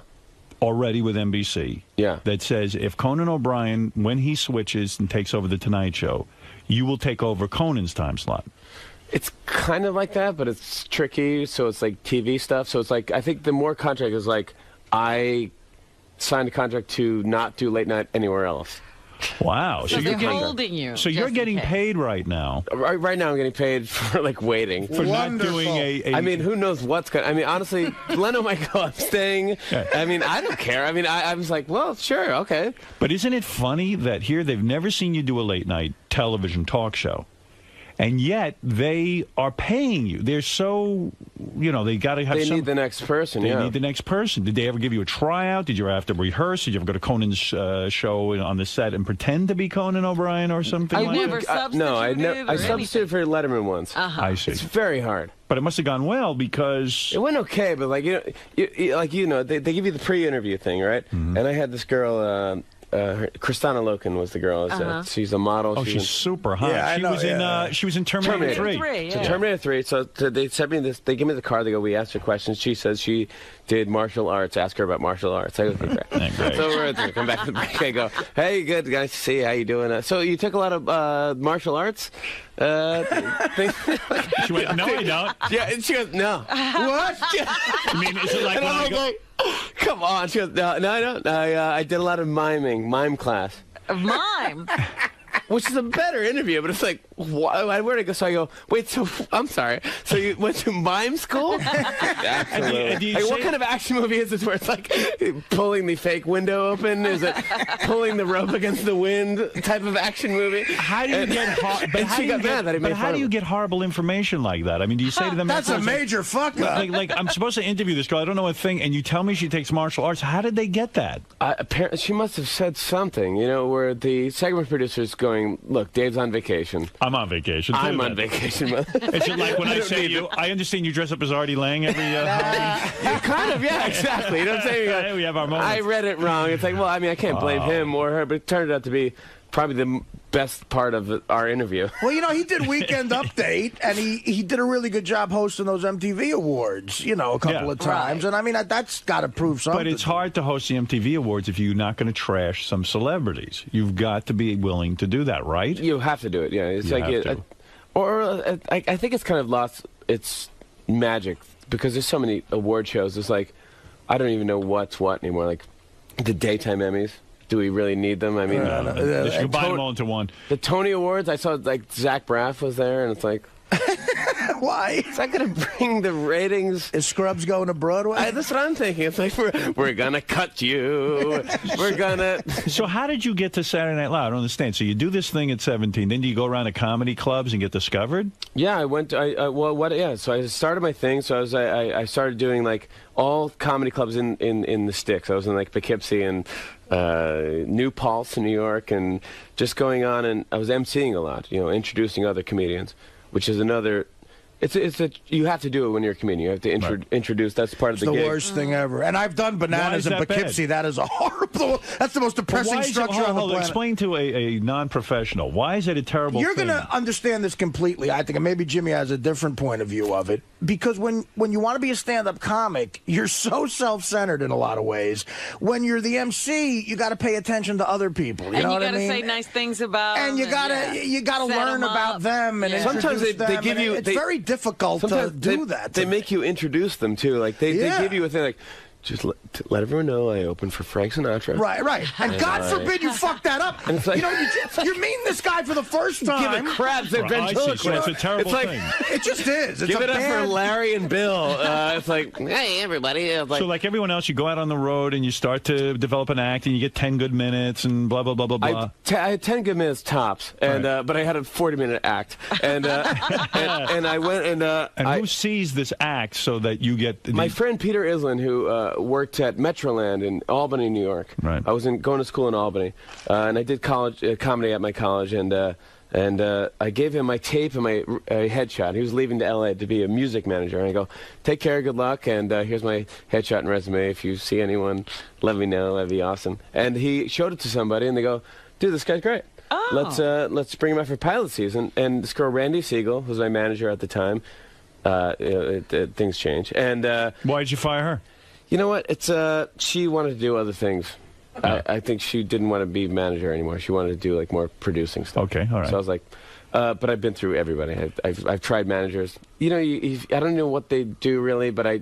Me neither. If your movie career doesn't work out, do you blame the manager or I'd like to blame someone else. It's really kind of my own fault, but I like to blame anyone. Have you not do you not get the great scripts? I mean, have you ever gotten a great script that you turned down, one of those famous things? No, I mean, I got Meet the Parents. And you turned that down? I turned it down because, if I was in it, it wouldn't be Robert De Niro. It would be like me and Alan Alda. You know, it wouldn't be Meet the Parents. It wouldn't be what it is now. Right. When I got it, I was like, well, this is kind of stupid. I don't. Well, for a while, things were going. You got to do a movie with Drew Barrymore. Yeah, absolutely. I mean, I just finished a movie with Sharon Stone, played my mom. Oh. Really? And which is awesome for my mom, my real mom. It's like, great casting. Sharon Stone. Great casting. Apparently, I look like Sharon Stone. It's like wearing like an evening gown to the pharmacist. Like, see, I don't know. Hello, as a baseball fan, I'm surprised Fever Pitch didn't do way better because I enjoyed it, and it was such an interesting thing. Did the Red Sox win the World Series during shooting or just after you got done shooting? While we were shooting, they won the World Series. Right, I didn't see Fever Pitch. Now, you'd love it. You would love Fever Pitch. It's a romantic comedy with him and Drew Barrymore, and he's a lifelong Red Sox fan, and he lives and dies with the Sox. They always lose, and then they happen to be shooting it the year they won for the first time in 86 years. And you know, bizarre. Really, I mean, which is weird. They probably want you to make a movie every year. The Red Sox. Well, I mean, the Cubs are sending me scripts. They want me to do every franchise sending me scripts. I bet you would love the movie. But you're doing I Dream of Jeannie with Jessica Alba, right? It's no, that's IMDb. It's a rumor, and I should get that removed because a lot of people bring that up. That's not happening. It's not happening. Even if it was happening, it probably wouldn't And happen. if Sharon Stone was the biggest bitch on wheels to work with, you would never admit that, right? You would just take the high road. And I probably would not. But honestly, I didn't work with her, so I couldn't even tell you if she was She crazy. was your mother, and you never got a scene with her? I got one day with her in Los Angeles soon, coming up. So I didn't do it yet. Oh, you haven't worked It's with like a pickup scene, so I can't cut my hair. I can't, you know what I'm saying? It's like, I can't change my attitude. I mean, really I can't change Why my do you live in New York? I mean, isn't where all the action is in Los Angeles? Isn't that the place? I love New York. I can't You can't leave. There's nothing like it. You know, But shouldn't you be hanging around with Adam Sandler? Is he a good friend of yours? He's the nicest, coolest dude in the world. Do you ever do your impression of him around him? I did it. You know, the first time I did it was Ben Stiller was the host, and he called out. He told the producer, like, "You got to hear this kid's Adam Sandler. It's great." And they go, Right, that's how Norm was with it. He thought it was that I haven't heard amazing. this. I want to hear it. Well, there's like, oh God, I'm not kidding. My impressions are so bad. All right, so you're not on your game. Well, I could do it for you, but there's like 3 stages of Adam Sandler. One is the mumbling, where it's like, "How are you? I just I went to my mother the other day, and she was like, Shabba-doo-doo!" So it's like those two there. That's sad. So that was my Adam Sandler. And I remember I did the audition for Saturday Night Live, and they said to me, the producer or something, she goes, "I just want to let you know, Lauren doesn't laugh at stuff. So don't let that disappoint you because he's seen it all." That's easy to do. That's good. No, thank you. He's seen it. Yeah, that's good. Thanks. I appreciate it. Yeah, it's good to have a producer who doesn't laugh at anything. So get ready. Yeah, so she goes, he's seen it all. So don't worry. It's okay, great. So then the sound guy's putting the makeup guy's like putting makeup on. He's like, Lauren doesn't laugh. He just doesn't laugh. So just know that when you get in, I go, "Thank you I appreciate it. Thank you. I'm so nervous." And then I go to the sound guy. He's putting a microphone. I was like, Lauren doesn't laugh at people when you do. So I go, I'm so great. So then I'm waiting to go on. I'm about to go on, and some guy's like, "Jimmy, do you mind if this guy Doug or whatever goes out in front of you because he has another audition or something crazy?" And I go, "Sure, I don't care. He can go in front of me." He has another audition. Yeah, he walks in front of me. I'm not kidding. He's holding a keyboard and a bag of wigs. I can't follow this guy. I didn't even know his act. I was prepared. He's got to do Michael McDonald. He's got a unicycle. He had a keyboard and a bag of wigs. I can't follow this guy's act. I just know it sucks. Right. I didn't think it would be that. So then he went on and did his thing, and then I got up. I don't have any props, and I just went on and did my impressions, and I did music impressions too. But then at one point I did Adam Sandler, and when I did it, Lauren was laughing. He did laugh. You made him laugh, so that gets you the job. He put his head in his hands, and I was like, even if I don't get this job, it's kind of a Wonder Years moment where like Daniel Stern's talking behind me. Like, I'll never forget the time I auditioned for Saturday Night Live. But this was your boyhood dream, so I mean, this audition must have been everything. Did you lay awake the night before that you had to audition? Or I did. Yeah, I mean, you probably felt, oh my God, I'm not going to be any good because I'm tired. I went to that Stardust Diner, which is the one on. Yeah, it's right really on. close. It's on Broadway and 51st. I went there and I know every diner's location. Thanks, Artie. Yeah. You got to put out a Zagat's guy. I should. I went and I got a a hamburger, and I got one of these. It's called a banana health shake. Never had one of those, but it's like wheat germ, which is great. I mean, who uses wheat germ? I don't know. See, I'd be afraid to eat that before my audition. I'd be like, I might get the shits, and I'm not going to go to the bathroom. I was young, and I was like, I remember telling my sister. I called her up. I'm like, I'm going to go in like an hour. I'm so excited. I can't wait. This is awesome. Like, I think I'm going to do The Cure. When I do my musical thing, she goes, "You think? This is your big. You should have it down to right. That's right. What's wrong with you? Yeah, I mean, you think?" And I did it, and I got it. I was so lucky. What happened to the guy with the wigs? He works at the Stardust Diner. Oh, good. He does it great. It worked out for him. But afterwards, when a couple songs from Spring Awakening that will really knock you out. When the sound guy comes up to you and takes your mic off after Lauren laughs, aren't you tempted to go, "Do you have something to say to me?" But I mean, thanks a lot, jerk. You must feel for people who audition and don't get it. I mean, it was probably their boyhood dream too. The guy with the wigs was probably, oh man, Saturday Night Live. This is it. Well, the thing about it is that you feel good. Apparently, you feel good. They don't let you know until like 3 weeks later. Right. You don't find out that everybody comes out moment. feeling the same way. It was terrible. I mean, I found out I was like, was I bad? Was I terrible? I mean, no, I haven't heard word one. Yeah. And then they go, Lauren wants to meet you in L.A. I go, okay. Wow. So I'm like shaking. So I meet him at Paramount Studios, which is great studios at the time. Like Lauren Michaels is a great guy. I don't know if you know him, but I met him a couple of times. He's so cool, man. He's like really. He's like one of my favorite people on earth.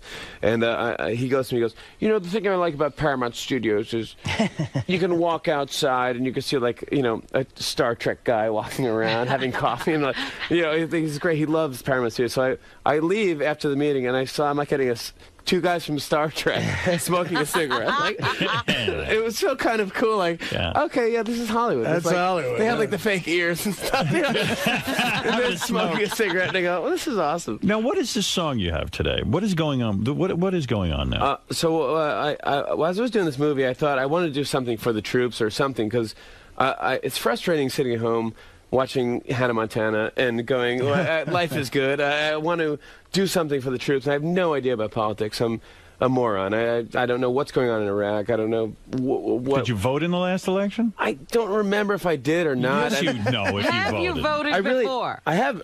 The last time I voted and I really felt positive, I wrote for, who's the guy that was the Ross Perot? I was going to say, you must have voted for Ross Perot. You felt for his bullshit. I thought it was awesome. I thought it was like, this guy's a businessman. You should have felt for the other guy's bullshit. Right. I might have voted for George Bush, but I honestly don't remember, to be honest. Right. I'm not even sure if I did vote. Because if you did research, well, if you were, you might find out I didn't vote for George Bush. I'm glad you did. Michael Moore's going to come in and El Kabong him. Right. Like he's so passionate about politics. I know. Absolutely. Yeah. Right. Well, that's how he makes money. That's right.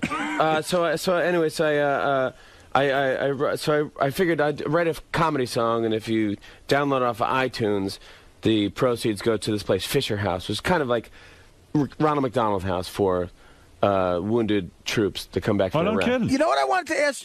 Years ago we talked about this, and you told me something. I don't know if it's true or not. Didn't you do a set at the second Woodstock? Did you tell me you did a set? Terrible. You did, right? Absolutely. At the one in Saugerties, in your hometown, because I was at that one. No, it wasn't Saugerties. It was the one with the raping. Jimmy, let me ask you something serious. Now, you had this success on Saturday Night Live. You get this job, a dream job that you dreamt for a lifetime. Didn't you have a period of time where you went crazy with women? Didn't you have a period of time where you... like, reveled in your success? Yeah. Yeah. And lived this star life. Absolutely. You did? Absolutely. Because I'm feeling a little empty here from you not having this big moment. In this big moment, Lorne Michaels accepts you. Was there a crazy Jimmy Fallon who went berserk with power and fame? Yeah. There was. Absolutely. Drugs? Absolutely. Yes. Well, everything is like, the thing about drugs is like, it's all good, it's great, but it's like, you're going to have to quit it eventually. Yes. So I kind of looked at it that way, like, well, try it, and it's like, eventually I'm going to have to stop it. So it's like, I never became addicted to anything. I don't smoke, I'm a terrible smoker. Right. I can't smoke pot. But you banged a lot of chicks. Absolutely. Wow. Had a good time. And then you ended up in Saugerties at Woodstock, too. No, that was on my height. That's was part your of the peak. It wasn't sorry. It was the one with the fire and the rapings. Oh, the good one. The good one at the army base. Yeah, it was just really Woodstock with rape. They made you do a comedy set in between like the Allman Brothers or something. I came out and I remember my act was terrible. I had a beard because I was doing Almost Famous, and the guy gave me the worst intro, and it was he was like. It was some DJ guy, and he's like, now, Jimmy Fallon. That was my intro. Did you get to experience multiple women at once? No. You did not? You know what? I saw that movie Beyond the Mat. Mm-hmm. You ever seen that movie? No. It's about wrestlers when they're not famous or something. And Jake the Snake Roberts came out and he was talking. He goes, I used to have like 3 ways all the time, and now I can't get excited when I'm with my wife. And I saw that, it kind of hit me hard. Like, that is depressing. God, I don't want to live that life. I don't want to end up like Jake the Snake. Might Robert. depress you. Well, let me tell you something. Now, your mother, she never wanted to be a manager. She was really, started your career. That was She great. wants to be a big star all the time. She did Letterman once, because Letterman had a bunch of mothers do the top 10 list. And she talks about it nonstop. It's a big moment. So anyways, of course, all the mothers, Beyonce's mom, all these great people are there.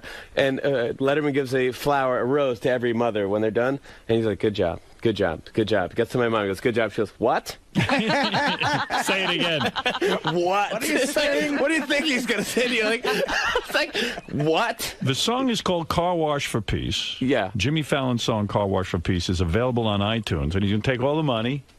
It's a way for you to contribute to the soldiers who obviously are not having fun over in Iraq. Yeah. And for guys who come back and, like a leg missing or... Yeah, and they want their families with them. Yeah, they're young. They're like kids, like 17-year-olds. Yeah. I mean, it's true. A veterans hospital should look like a fucking Four Seasons, I mean, it really should, right? I mean, it's the direct opposite. That's not good enough, Artie. Yeah, exactly. Well, Jimmy, it's always great seeing you, my man. Great to see you, as always. Well, don't make it such a long time between I'm so visits. sorry. I'm so happy, and I've got to be honest, my life is so much better that I have the Sirius radio all over my Excellent. house. You're awesome. I miss you guys. Artie, Robin, you're awesome. Oh, thank you. Thanks, and Jimmy. Fred, remember, didn't you change your name at one point? Yes. I like both your personalities. I miss them both. And do you like him as Fred or Eric? Do you like the name Eric? That's right. No, I like Fred all the way. See, there you go. Fred. Yeah, Fred is much better than Eric. I'll stay with the original But I choice. do. I miss you. I love you guys. And thank the you for having weird thing me on. was that when he changed his name to Eric, he didn't tell anyone. So we found out. So it was hard to actually even try to accept his new name. You know what, before I go, but I mentioned Kenneth Keith Callenbach last time I was on because I love that guy when he was on your show. But he sent me he has a sketch show. Or something. Oh, no. Uh-oh. It is hard. I mean, it's hardcore. It's hard to swallow. I mean, really, he's doing like Don Knotts impressions. Right, And it's like, I couldn't make it through.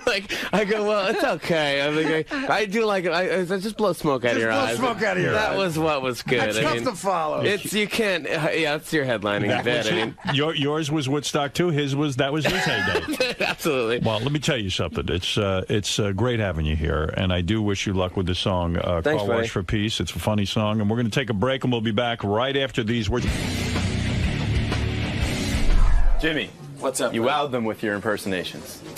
God, it's not my forte anymore. It's really sad. I mean, I don't do it anymore, like I did on Saturday Night Live. You can do it around the office and stuff like that. It's fun. But it's like now I'm in my apartment and my neighbors are banging on the wall like, you don't sound like Jack Bauer. Stop doing him. I was like, Well, they put you on the spot, and you did fine though. They loved it, so. Oh, good. Well, it's the best show, best radio show in the world. It's just, I miss them. Now, as such a big fan and hearing sort of the evolution of the show, what did you notice? Being in there now that you're he's uncensored and. Nothing's different. It's the same thing. It's great. It's just like, it's not like anything was different. Like, they didn't say fuck more or anything like that. It's just it's exactly the same. Maybe some of the porn clips that they played in your ear were a little bit more graphic, maybe. Yeah, I don't know. I just miss the show. I just love the show. It's kind of exactly the same show. Cool. I just think the fact that they are allowed to say fuck if they want to. It's like I don't think they care about it. Whereas fans don't care about it either. I do think Sirius has to fix this problem of it's just too ridiculous. I do have wires everywhere in my head.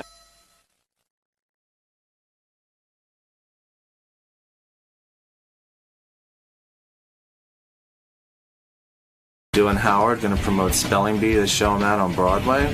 And then Howard wants me to do a bunch of impressions, so I'm going to peel off 20 or 30 of them and drink some coffee, go out and have a cigarette afterwards. It's going to be a good morning.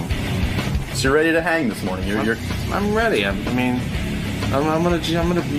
If he wants to do some impressions, I'll do a bunch of them. I'll just start going. So that's what he loves. He's worried about with some comedians, it's like putting them on the spot, but you seem... No, I know. I'm a performer. And you're ready to perform. Yeah. I got my coffee. I had a Red Bull earlier. I'm doing pretty good. All right, cool. We'll see you. I'll have another Red Bull, and then we're really going to go. How about the roof? Yeah. All right, man. We'll see you inside then. Sounds good. Daryl Hammond's here, Robin. He's Daryl Hammond is the real talented guy on Saturday Night Live. Yeah, the guy they build every other cast around. The guy who they can't live without, or else they'd have nobody to do impressions. Yeah, after they get him, they can put everybody else in place. Bibbidi-bibbidi-bibbidi-bop. Is he the longest running? Yeah, I think Daryl is at this point. Hey, Daryl. What? Hey. He's lost a lot of weight. What's he doing? Oh, man. You look thin. Are you anorexic? He must be dating again. What's the state of your marriage? I don't know. Oh, he's dating. Oh, my God. You don't lose weight. Hi there. Right, Artie? Hi. Well, that's what happens. He's not getting any sun, though. He must just be sleeping with these women. He's white, man. Yeah. Oh, boy. You still married or not? I don't know how that's happening. It's kind of a situation. You know how it is when life is confusing and stuff like that. I mean, Daryl's already been married to the same woman twice. It's complicated. Right? Complicated. Haven't you married your wife twice? It's like 3 times. 3 times? No, it was twice. Twice? Yeah. Comedians are all fucked up. No, we've heard this story before. Yeah. Yeah. Complete mess. Why is that? Why are comedians so... You don't consider yourself, do you? Oh, yeah. Oh, but I'm not even that funny. Huh? I can't do impressions. Stop it. You know, I'm goofy. So, so what's going on with the love life? You got a girlfriend or what? Listen, I think there's a lot of things that, I'm going to answer this like a politician. Go ahead. Okay. Answer it as... let me just say this. Let me say it give like a non-answer, okay? Okay. Well, I think that there's a lot of things that we consider from time to time. I mean, certainly having a girlfriend is one of those things. Having a job, the kind of job you want is. We live in a post-9/11 world. Everyone is trying to learn as they go. We're flying by the seat of our pants. We're trying to put a whole thing together, and that's exactly what we're doing. You know what I love about guys? How's that? Like that one, Robin? Daryl, yeah, that was good. I like when you ask Daryl, like you ask him a simple question. Are you married anymore? And he doesn't know if he's married anymore. I know. That's a comedian. That's a comedian. That's a guy who knows how to make people laugh. You're in a tough situation. I sense that as a kid you felt deprived of love and a lot of stuff. Yeah. And now you're on Saturday Night Live. There's hot chicks involved in that. Audience members who want to have sex with you. And it's tough. It's tempting. It is. Look, in the whole... I think it's tempting. It's a post-9/11 world, and everyone's trying to learn how to get by, and that's exactly what we're doing. What do you... So you're in negotiations with Saturday Night Live right now? I don't know. Like every summer we have like some talks, and I guess we're going to start to have those talks pretty soon, and we'll see. You got them by the balls. So it's from year to year. Yeah, and it's not like a weirdness to it. I mean, we've known each other a long time. Who handles it? Lauren himself, or he's obviously overseeing the whole affair. Yeah. There's a lot. So what's the hang-up? I mean, you want a lot more money and they don't want to give it to you? It's not even a hang-up. We haven't even started talking about it. We talked about it, and we're leaning in that direction. But I mean, there are lawyers coming in, and you're in the driver's seat. Listen, not too many guys can do this list.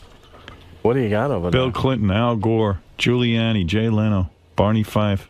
You do Hillary Clinton, she seems to be a front runner. You don't do any women. No. There's no she women the front on runner? Who knows? I just thought I want I'd to come throw back in like in a month and do some more for you. There's a couple I'm going to learn coming up there, I think. Yeah. You don't do Barack Obama yet? No. But I want to come back. If you guys, when I do Caroline's in a month or something. But who are you working on? Nothing. I've been trying to work on this spelling bee, but spelling bee. Imus was pretty funny this year. Do you do Imus? I did Imus, dude. No, I never heard that. I wish I wouldn't have said it. I'm sorry that I said it, but I was using my words. I was talking. Yeah, he doesn't ever actually say anything. I never know what the. In fact, you're almost too clear in your. Too articulate. Yes. I'm an idiot. That's pretty good. Thanks. I'm an idiot. Artie, you must respect. Artie, you must respect I was Daryl talking. because Artie had to do impressions for Mad TV all the time. God, and you said it was just torturous. The hardest thing ever. If you, Yeah. I mean, they would make you listen to tapes, and it was so funny. I could get it right before a take. Maybe if I heard it, and I go, Right. all right, I got the voice for 10 seconds. Yeah. And you just It's hard. respect that talent so much once you try it. Absolutely. And this is the pressure of, because you're probably getting that stuff, topical stuff, you're getting at the last minute. And stuff. Yeah, well, they would. I remember they gave me. It was the mid-90s. It was probably the first year you started on SNL. Yeah. 95. They gave me like Newt Gingrich and who the fuck Newt does Gingrich is hard. And I'd have to listen to him give speeches and then just go right into it. Yeah, there's really nothing much there. And just sort of get in the ballpark. Is that how it works for you on Saturday Night Live? Do you have to, do the writers come to you and say, hey, we need Pee Wee Herman in a sketch? Yeah. And then you have to go learn Pee Wee Herman, or they just know what you know already? No, you have to learn it. So if I come to you and say, do Pee Wee Herman, what do? You get a tape recorder and you just sit there and you... Yeah. You just sort of break it down into the different, it's everyone talks in like 2 or 3 different ways. Like Pee Wee, what was Pee Wee have? He had that sort of thing. Look, Alexis, I like you. Like you. Like you. You know what I mean? But is there anybody Bite me. you What? ever found that you couldn't do? You just couldn't sure. get a handle on? Yeah, just too many to think about. I mean, Really? you run out of time. So you have Saturday Night Live by the balls, because how many guys are there in television who you can go to consistently, and it's not even just like doing an impression. Right, exactly. It's not even like just doing an impression. It's like when you do Jesse Jackson and stuff, you make me laugh. I mean, you also have to. It's It got to has sort to of be funny, You got to yeah. tap into the essence of what makes that fucking guy funny. Sometimes a dead-on impression isn't funny because it's too good. You got to You got to pick out a funny angle. Like Artie this morning said, I can do Jesse Jackson for one sentence. Like one sentence. But to do the sentence. It's I think government mandates for a minority citizen. I think it's... That's it, though. And then I kind of lose it, but it's like a minority citizen. You got to bounce off those T's. Opportunity. You must take it as an opportunity. That might be his Well, let Daryl do it. Jesse Jackson might be my favorite impression ever. Yeah. Give him a lesson. Oh, yeah. Especially with the blackface, too. My God. I sort of set that apparatus in motion. Made good judgment. But not only that, it made good sense to have a hearty breakfast. And unbelievable. Make good judgment, but not only that, certainly made good sense to have a hearty lunch. So you could do that all day. Yeah, that's that's I studied unbelievable. him for like 5 years. That's like the most of anyone I ever studied. But you got the whatever it is that makes you laugh about you. He got it. You know what else? Another trap I fell into was not like about you. What? Wait, what did you say? No, I was saying what a trap I fell into with impressions was sometimes I would imitate a guy doing the imitation. Like Right. you'd steal the funny angle they thought of. Yeah, I see like that I with- had to do Ed McMahon once, and I found myself just doing a bad impression of Phil Hartman doing Ed McMahon. Yeah. I kept going, "You are correct," and that's I know, just and that's hacky and awful. But Well, I see that with like a president. A president gets into office, and then there's one guy who figures it out, and then everybody does his impression. Right. You do Bush? No, you don't do Bush on I never SNL. did Bush, no. But there's some other guy that does Bush. Mm-hmm. And I see it with him. He struggles with it. It's not that easy to hold. who does him really good? There's a guy. Isn't a guy in SNL does him right now, right? Yeah, Jason Sudeikis does a great job. Oh, He does? Mm-hmm. Yeah, you just have to say that. But I mean, Daryl's so funny. You must be funny at home. What are you not you're a pain at home? Is His that- wife thinks he's real funny. You keep going back. Daryl's back like to a that tough- part. I forget your story each time, but it's always like you had some fucked up childhood. And you were Yeah. drinking all the time. Yeah, I was in trouble and breaking my nose. You know, comedians do with spouses. Breaking your we nose. find the one spouse Broke or my the nose person that 3 doesn't think times. we're funny. You broke your nose 3 times? Yeah. What do you mean you're breaking your nose? Well, I did. I look like I have a nose that's been broken 3 times. Well, not you. mine is fake. I have like a fake nose. This was rebuilt completely. Really? Yeah. This is. Was that from the drinking years and the drugs? Yeah, I mean, one time I got hit by a baseball, and then they rebuilt it. It was kind of the same nose, but then I fell and hit it on a doorknob once. Drunk? Yeah. Yeah. Oh, my God. That's drunk. A You doorknob, break your nose on a nonetheless. doorknob. Oh my God! Yeah, I was working on a ship, right? And I'm running there on the deck. It's the night. It's the middle of the morning, and we're gonna catch fish over the side of the boat. And wow. A doorknob on my nose. The other time I fell down some stairs and on my face. You were a sloppy fucking drunk. Yeah. You're still sober. You haven't had any relapses. Yeah, no. I mean, I've got a few years now. You know what I read about Daryl? The reason he wears black all the time, it's you're in mourning for a friend? Where did you read that? Listen to this. This is what it says. Daryl says he wears black to honor a close friend who died in 1991. He says his friend's death caused him to start drinking and using drugs again after a 6-year hiatus. Well, I don't want to say that. I want to say that I stopped doing all the things that I sort of set that apparatus in motion. Many people, many languages, you must have loved many this guy. cultures. See, I think people who say they wear black because they're memorializing someone, just too lazy to go out shopping for clothes. I think so. Yeah, you just want to make it a non-issue. Yeah, Say I'm just sort of like giving up on what I look. I'm not going to look the way I want to look, and that's it.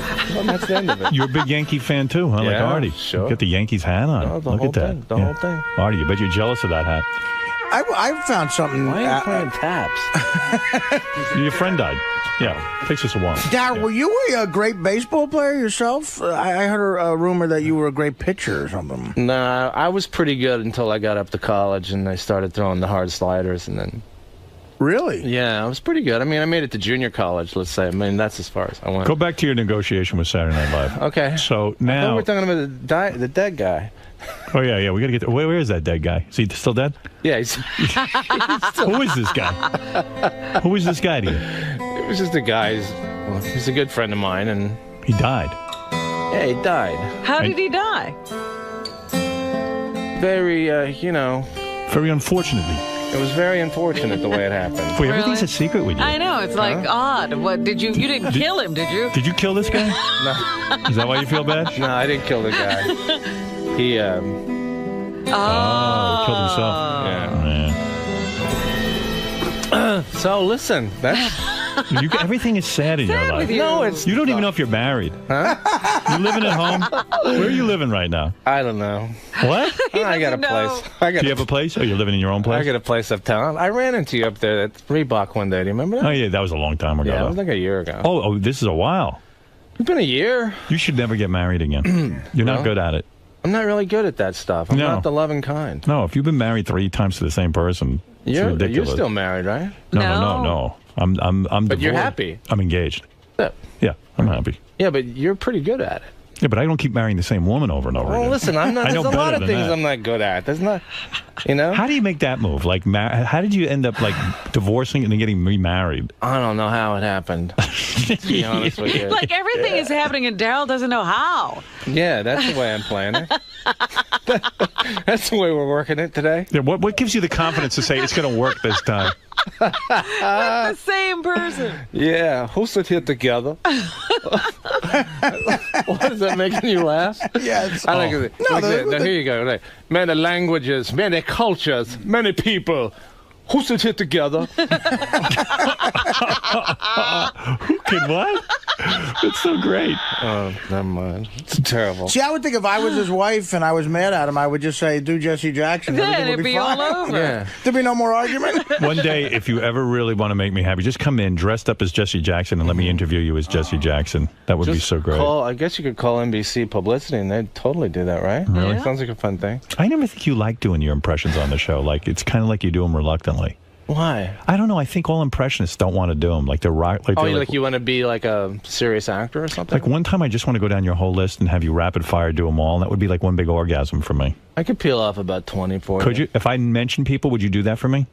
Please, just try it. It's probably better for me just to peel off a bunch. Really? Because I can't. All right, go ahead, peel off. Half of those. You don't do anymore. I can't even remember doing them. It's a shame. Yeah, but I mean, I could work it back. Who would you up. peel off? Let me hear you. Please peel off. I swear I would All come in right, my let pants. me peel. We did Pee Wee, right? Yeah. Let's say how do we do Pee Wee? Okay. Popeye. Porky Pig. Oh, the Sylvester, what are you doing with that rope and that razor?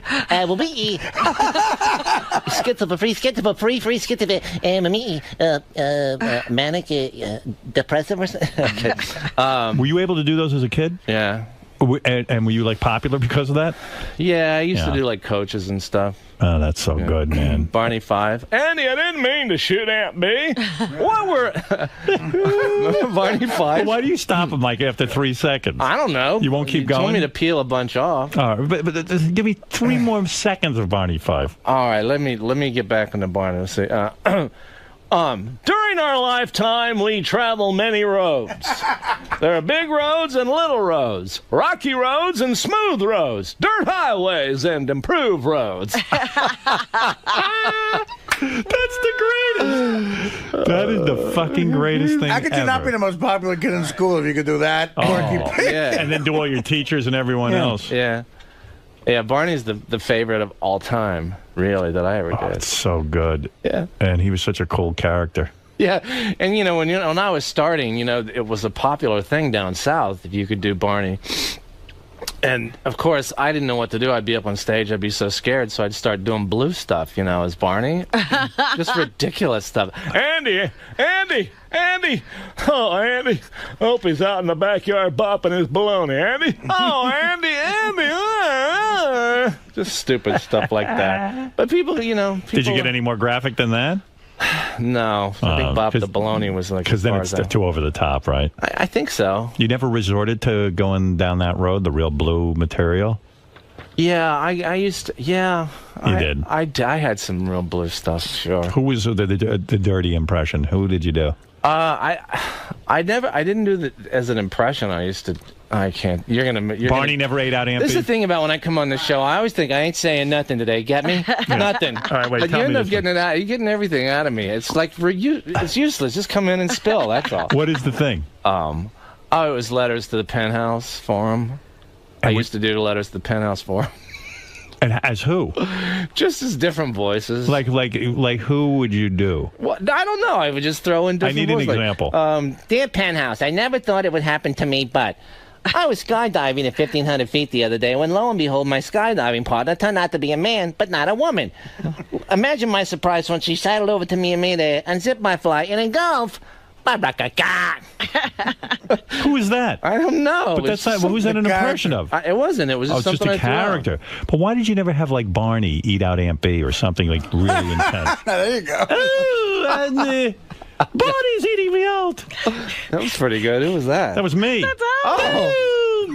Oh. He does women. The whole Hells impressions. Angels are raping me. Did you used to do Lou Ferrigno? I do a good Lou Ferrigno. I think I remember. Let me do a few seconds of that. Why don't you? I wish you would. Why don't you riff a little bit? What I would do is eat oatmeal 4 times a day. two pineapple on oatmeal with dates. What? Dates. Mm-hmm. My father would say to me, Dewey. Right. Dewey, you can be the world champion. He was the one. Robin, don't laugh at that. But I would eat the pineapple, oatmeal, meal. Pineapple and oatmeal? 4 meals. Yeah. John, Donnie. That's terrific. And if I ever done that, I would be on the Donnie Garson. Yeah. Forever. The pineapple. I've done that for Lou Ferrigno. I know. Didn't go over Thank that goodness big. he can't hear. Oh, seriously, he didn't like it. No, he liked it. I don't think he could hear it that good. Yeah. I don't know if he knew I was that good. He doesn't even know what Howard's doing. Yeah, Howard, I think, once tried it on the phone. Oh, Andy! Oh, Barney, suck my enormous clit. I could see some real angry If you took that out on stage tonight, it would totally kill. It's funny. Barney's funny. Somehow it wouldn't go over. I know that. Oh, Andy. So you're telling me that with your negotiation with Saturday Night Live... Yeah. Oh, did I interrupt you doing the 20 bits? Yes, you did. I know. Forget about it. No, I like when you do it. We'll do it. Just keep going, and then we'll jump back in. You're telling me your negotiation with Saturday Night Live. Yeah. You don't have Artie and I were trying to figure out how much money you're making. You've been. This will be your 13th season. If I do.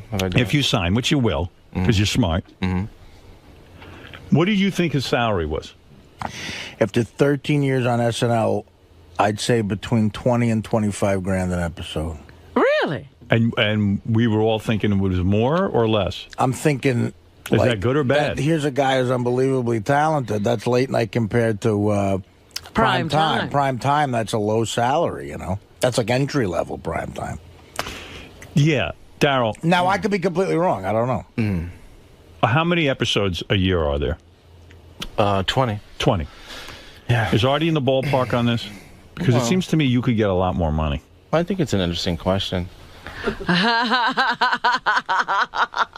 You're saying you make more You than like that? it when I play the politician, don't you? I do. Absolutely. Is it possible to make... Because Lauren's a pretty cheap guy, infamously cheap.